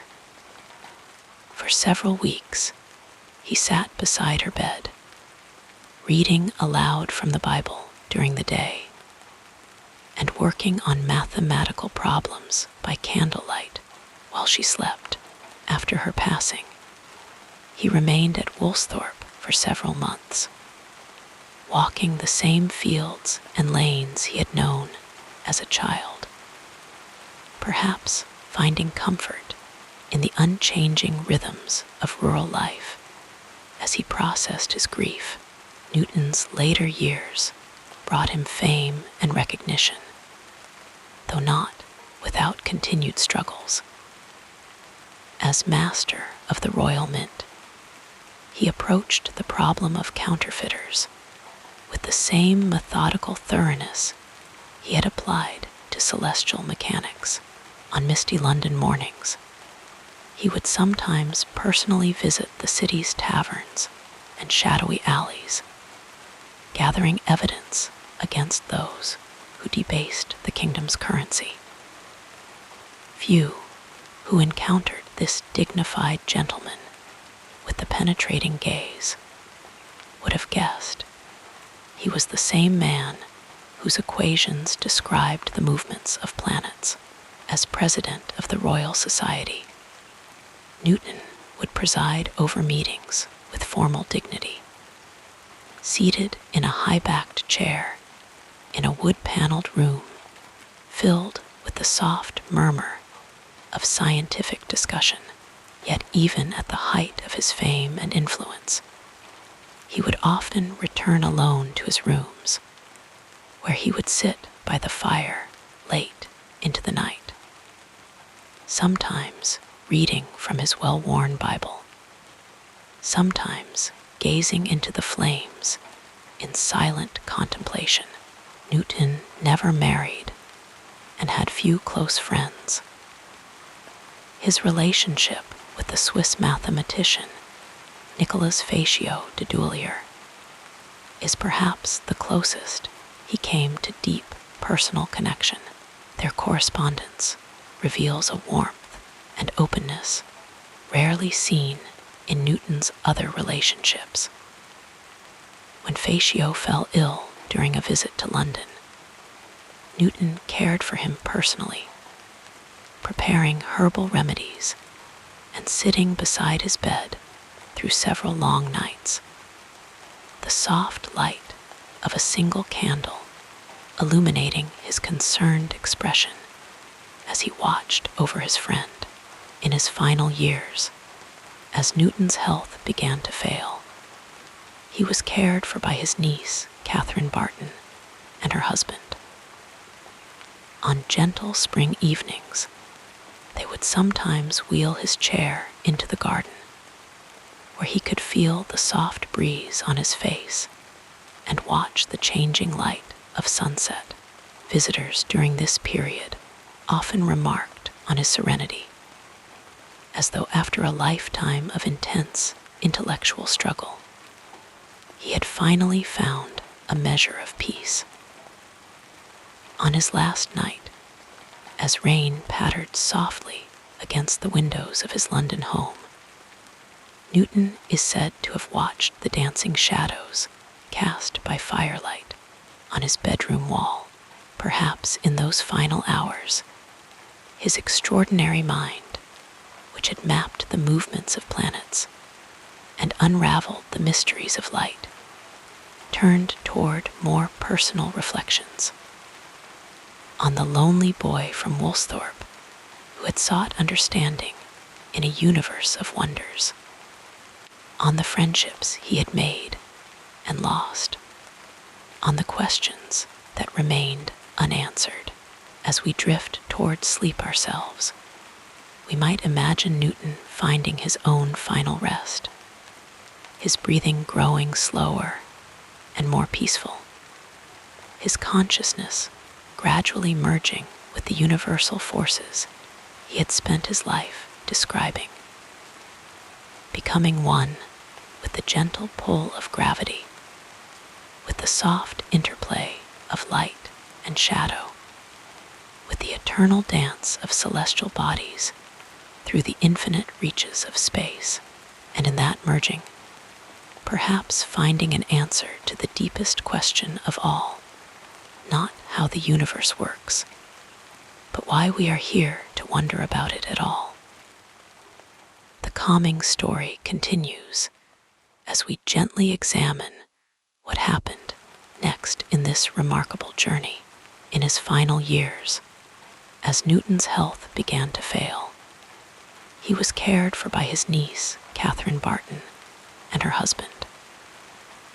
On gentle spring evenings, they would sometimes wheel his chair into the garden, where he could feel the soft breeze on his face and watch the changing light of sunset.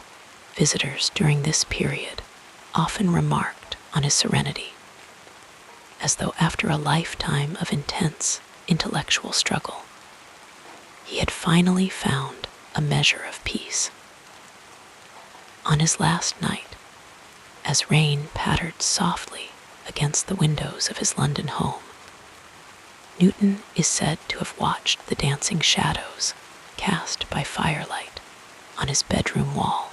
Perhaps in those final hours, his extraordinary mind, which had mapped the movements of planets and unraveled the mysteries of light, turned toward more personal reflections on the lonely boy from Woolsthorpe who had sought understanding in a universe of wonders, on the friendships he had made and lost, on the questions that remained unanswered. As we drift toward sleep ourselves, we might imagine Newton finding his own final rest, his breathing growing slower and more peaceful, his consciousness gradually merging with the universal forces he had spent his life describing, becoming one with the gentle pull of gravity, with the soft interplay of light and shadow, with the eternal dance of celestial bodies through the infinite reaches of space, and in that merging, perhaps finding an answer to the deepest question of all, not how the universe works, but why we are here to wonder about it at all. The last decade of Newton's life unfolded like the slow, inevitable movement of the tides he had once studied after his appointment as Master of the Royal Mint in 1699. His days took on a gentle rhythm that contrasted with the feverish intellectual pursuits of his earlier years.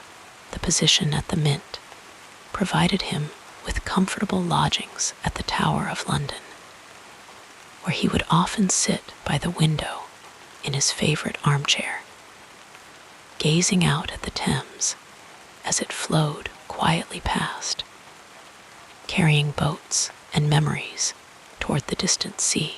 In these twilight years, Newton's relationship with time seemed to shift. The man who had once been consumed by urgency, who had worked through nights and forgotten meals in his quest for understanding, now allowed himself moments of quiet contemplation. He developed a fondness for walking slowly through the tower's grounds in the early morning hours, when dew still clung to the grass and the world seemed freshly made. The guards came to recognize his solitary figure, moving at an unhurried pace, occasionally stopping to observe a bird or examine a flowering plant with the same careful attention he had once given to falling apples and prismatic light. His work at the Mint occupied much of his attention, though in a manner different from his scientific endeavors. Here, Newton applied his meticulous nature to the practical matters of currency and economics.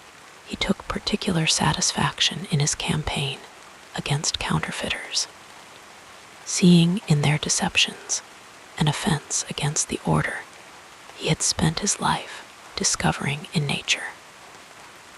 With the same patience he had shown in grinding lenses and conducting experiments, he now followed the trail of clipped coins and false metals, bringing a quiet, determined justice to the currency of England.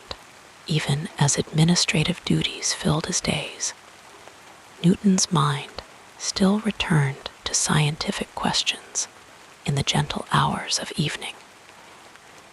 By candlelight, he would sometimes revisit his earlier works, making small notations in the margins, clarifying points that might confuse future readers. There was a tenderness in these revisions, as though he were preparing a gift for generations yet unborn, smoothing the path for those who would follow his intellectual journey. The publication of the second edition of his Principia in 1713 brought a sense of completion to Newton's scientific legacy. Roger Coates, a young mathematician at Cambridge who assisted with the revisions, would later recall how Newton would dictate changes in a soft, measured voice, often pausing to gaze out the window at passing clouds. These sessions rarely lasted more than an hour, as Newton now tired easily, but there was a peaceful satisfaction in his manner as the great work was refined and polished like a precious stone. His correspondence during these years took on a more reflective quality. Letters that once bristled with scientific arguments and mathematical proofs now included reminiscences and philosophical musings. The humility of this statement belied the revolutionary nature of his achievements. Yet, there was truth in it that spoke to Newton's growing awareness of his place in the long, continuous flow of human knowledge, relationships that had been strained during his more contentious years, sometimes found healing in this gentler phase of his life. His correspondence with Leibniz never fully recovered from their bitter priority dispute over calculus. But with other colleagues, there came a softening. The astronomer Edmund Halley, whose encouragement had been instrumental in the publication of the Principia, remained a faithful friend, visiting Newton regularly and bringing news of new astronomical observations that would make Newton smile with quiet pleasure.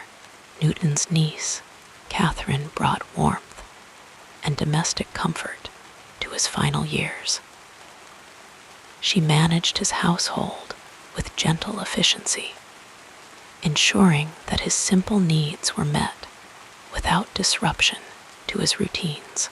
In the evenings, she would sometimes read to him from works of history or poetry, her voice a soothing counterpoint to the crackling fire.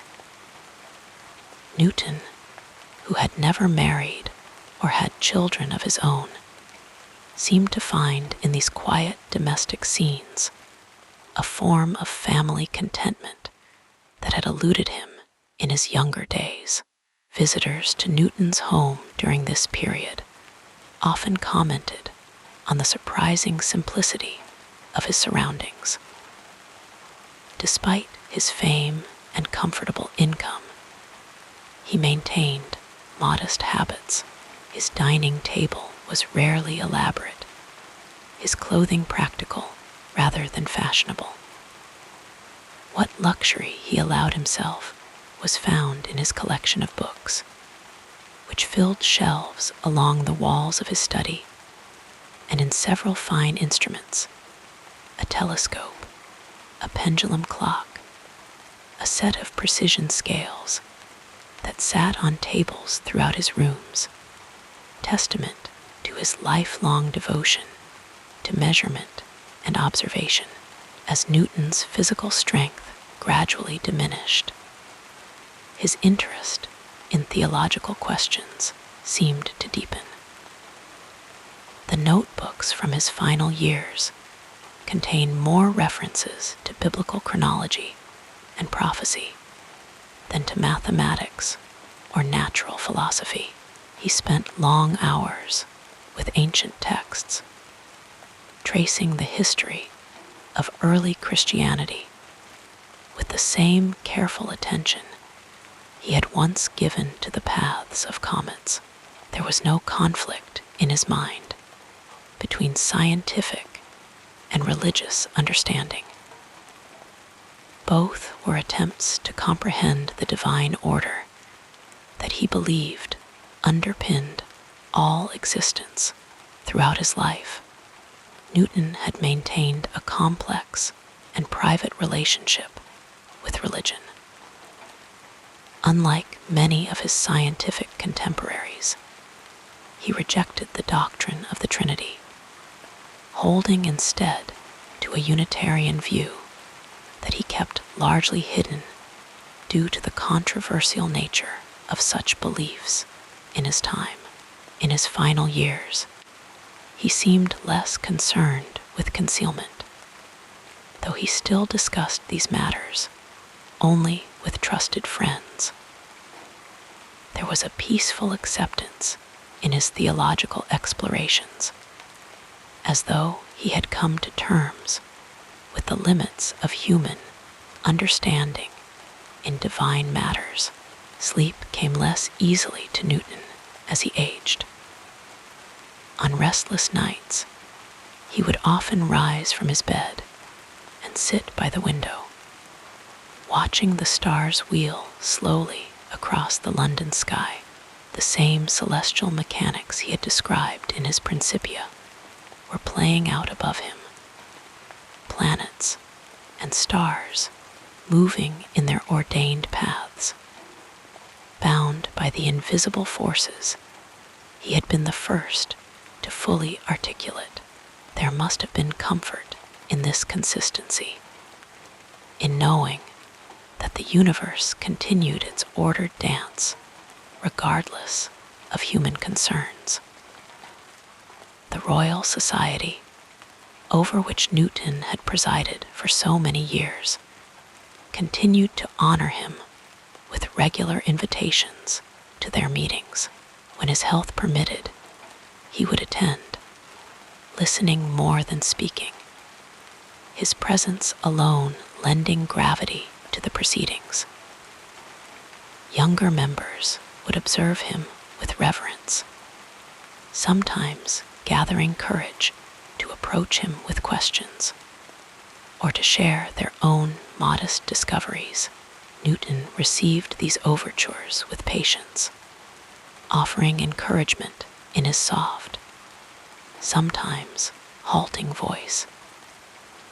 In 1725, sensing perhaps that his time was growing short, Newton arranged for the third edition of the Principia to be prepared.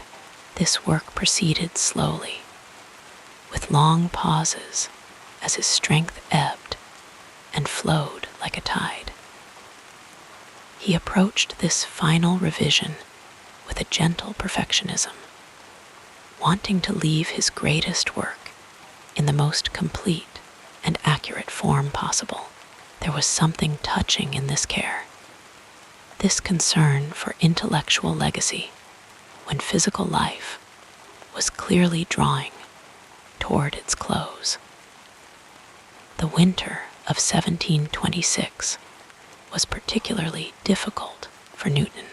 Cold seemed to settle deep in his bones, making movement painful and sleep elusive. Yet, even in discomfort, he maintained his habits of mind, jotting observations about the patterns of frost on his window, noting the changing quality of light as winter deepened towards solstice. His physician, visiting more frequently now, marveled at how Newton's intellectual curiosity remained undimmed even as his body weakened. As 1727 began, those close to Newton noticed a further decline. His handwriting, once precise and controlled, became increasingly tremulous. He tired more quickly during conversations, sometimes losing the thread of discussion and gazing into the middle distance as though seeing something invisible to others. Yet there were still moments of clarity and connection, particularly in the early mornings when his mind seemed freshest. During these lucid hours, he would sometimes dictate letters or additions to his manuscripts, his thoughts flowing with something of their old precision. In March of that year, Newton traveled to Kensington for a meeting of the Royal Society. The journey, though not long, taxed his strength considerably. During the meeting, he remained mostly silent, but those seated near him noticed how intently he listened, how his eyes still brightened at elegant mathematical proofs or accounts of new observations. It would be his final public appearance, a quiet farewell to the institution he had helped shape into the foremost scientific body in Europe. In his final days, Newton was largely confined to his bed, attended constantly by Catherine and by his physician. Pain troubled him at times, but he bore it with stoic patience, rarely complaining. When discomfort allowed, he would ask for passages to be read to him, sometimes from the Bible, sometimes from his own works. There seemed to be a comfort for him in hearing the words he had written years before, as though they connected him to his younger self, to the man who had seen so clearly into nature's workings. Newton's legacy was already secure as he approached death. The laws of motion and universal gravitation that he had formulated had transformed humanity's understanding of the physical world. His work on optics had revealed the true nature of light and color. His development of calculus had provided a mathematical language capable of describing change and motion with unprecedented precision. These achievements had not come without controversy. The priority dispute with Leibniz over calculus had been particularly bitter. But time was already beginning to smooth over such conflicts, leaving the enduring value of the work itself beyond his specific discoveries. Newton had helped establish a new approach to natural philosophy, one based on careful observation, mathematical description, and the testing of hypotheses against evidence. This methodology, more than any individual finding, would shape the development of science for centuries to come. As he lay in his final illness, universities throughout Europe were teaching Newtonian physics, and his influence was spreading beyond the academic world into broader cultural understanding. On March 20, 1727, as evening shadows lengthened across his room, Isaac Newton died peacefully in his sleep. He was 84 years old. The news spread quickly through London and then across Europe, eliciting expressions of loss from both scientific colleagues and the general public. His body lay in state in Westminster Abbey, where people from all walks of life came to pay their respects. The funeral, held a week later, was attended by many of the most prominent figures in English society, a testament to how thoroughly Newton's genius had been recognized in his lifetime. Newton was buried in a place of honor in Westminster Abbey, the first scientist to be accorded such recognition. The words, though formal, capture something of the awe with which his contemporaries viewed his achievements. In the years following Newton's death, his influence continued to grow rather than diminish. His approach to natural philosophy became the model for scientific inquiry across Europe. The Principia was translated into multiple languages, making his ideas accessible to an ever-widening audience. Young scientists studied his methods and sought to apply them to new areas of investigation. Even those who eventually identified limitations in Newtonian physics did so with profound respect for the foundation he had established. Perhaps the most moving tribute came from the French mathematician and philosopher Marquis de l'Hopital, who wrote, "Does Newton eat, drink, sleep like other men?" This image of Newton as something more than human reflected the almost mythic status he had attained. Yet it obscured the very human struggles, doubts, and passions that had accompanied his scientific journey. As we contemplate Newton's life and legacy, drifting toward sleep ourselves, we might find comfort in the thought that even the greatest minds know periods of rest. Newton's work continues to influence our world in countless ways, from the design of bridges and buildings to the calculation of spacecraft trajectories. His laws describe the fall of autumn leaves and the orbits of distant planets with equal precision. Yet this vast intellectual legacy began in moments of quiet contemplation, in a garden in Woolsthorpe, in a candlelit room in Cambridge, in the peaceful reflections of his final years. And so, as our own thoughts grow more diffuse and dreamlike, we might imagine Newton finding his final peace, reconciled at last with the mysteries he had spent his life exploring. His consciousness merging gently with the universal forces he had described with such clarity. In that merging, perhaps discovering that the greatest mystery of all, the one that lies beyond mathematics and observation, can only be approached through the same doorway that now beckons us toward sleep, toward dreams, toward the quiet dissolution of conscious thought into the greater patterns of existence.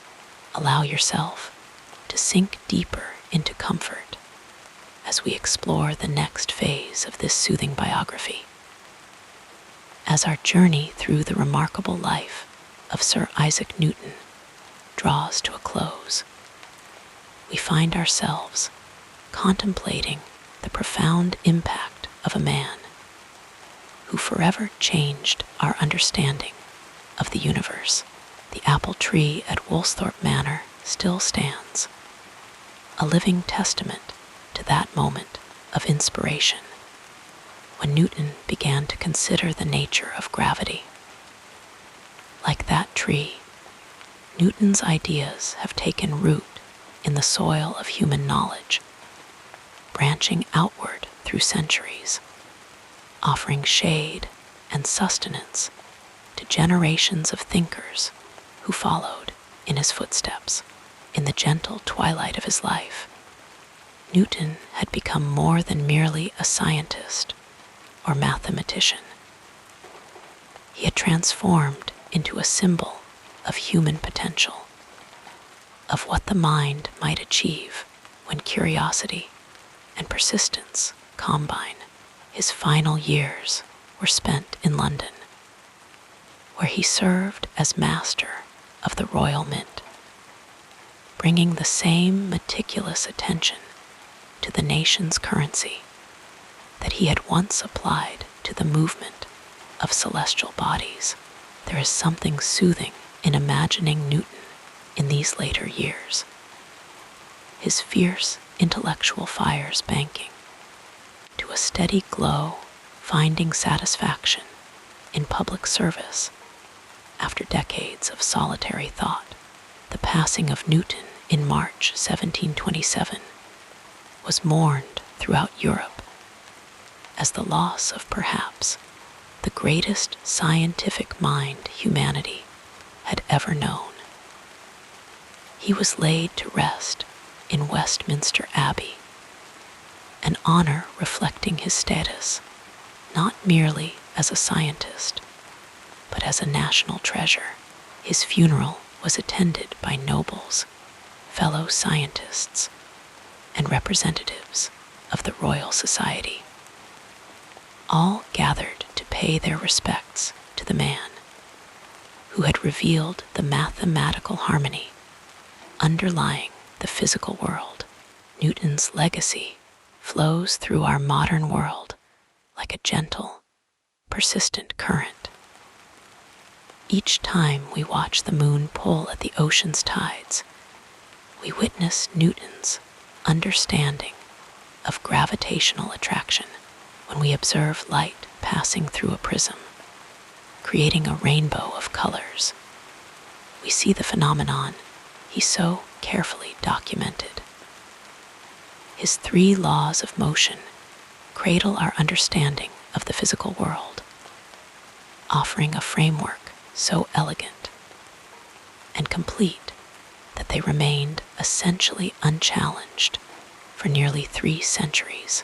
The calculus that Newton developed independently and almost simultaneously with Gottfried Leibniz continues to serve as an essential mathematical tool, allowing us to describe change and motion with precision. This mathematical language enables engineers to design bridges that stand strong against the wind, physicians to understand the flow of blood through veins, and astronomers to predict the paths of comets sweeping through our solar system like a lullaby passed down through generations. Newton's mathematical innovations continue to soothe our confusion about the natural world, bringing order to apparent chaos. Perhaps what makes Newton's story so compelling as we drift toward sleep is the knowledge that even this towering intellect experienced periods of doubt, confusion, and wonder. He was, for all his genius, profoundly human. He knew loneliness in his childhood, felt the sting of criticism from scientific rivals, and wrestled with questions of faith and meaning throughout his life. His decades-long exploration of alchemy and biblical chronology reminds us that even the most rational minds seek understanding beyond what can be measured and calculated. This image of Newton as a seeker standing before an infinite ocean of knowledge offers us a gentle reminder of the limits of human understanding, even as it celebrates the joy of discovery. The Newtonian universe, with its clockwork precision and mathematical harmony, provided comfort to generations who found in it evidence of divine design. Though our understanding of physics has expanded beyond Newton's classical mechanics to embrace relativity and quantum theory, his vision of an orderly cosmos governed by discoverable laws remains a cornerstone of scientific thought. There is something deeply reassuring in this legacy. The notion that beneath the apparent randomness of experience lies a pattern we might comprehend, if only partially. In museums around the world, Newton's artifacts rest in hushed display cases. His reflecting telescope, his prism, manuscripts in his meticulous handwriting. Visitors speak in whispers near these relics, as though in the presence of something sacred. At Cambridge University, students still walk the same pathways Newton once traveled, perhaps glancing up at the apple trees that grow there, wondering if they might witness some falling fruit that inspires a new revolution in thought. Newton's image has appeared on British currency. His name graces institutions of learning, and the unit of force in physics, the Newton, ensures that his name is spoken daily in classrooms and laboratories worldwide. Yet perhaps his most meaningful legacy lies not in these formal recognitions, but in the way his work has been absorbed into our collective understanding of reality. When a child learns that objects fall due to gravity, or that for every action there is an equal and opposite reaction, they are inheriting Newton's insights, often without knowing the source. As night deepens and our thoughts grow more diffuse, we might imagine Newton in his garden at Woolsthorpe during those plague years when he made his greatest discoveries.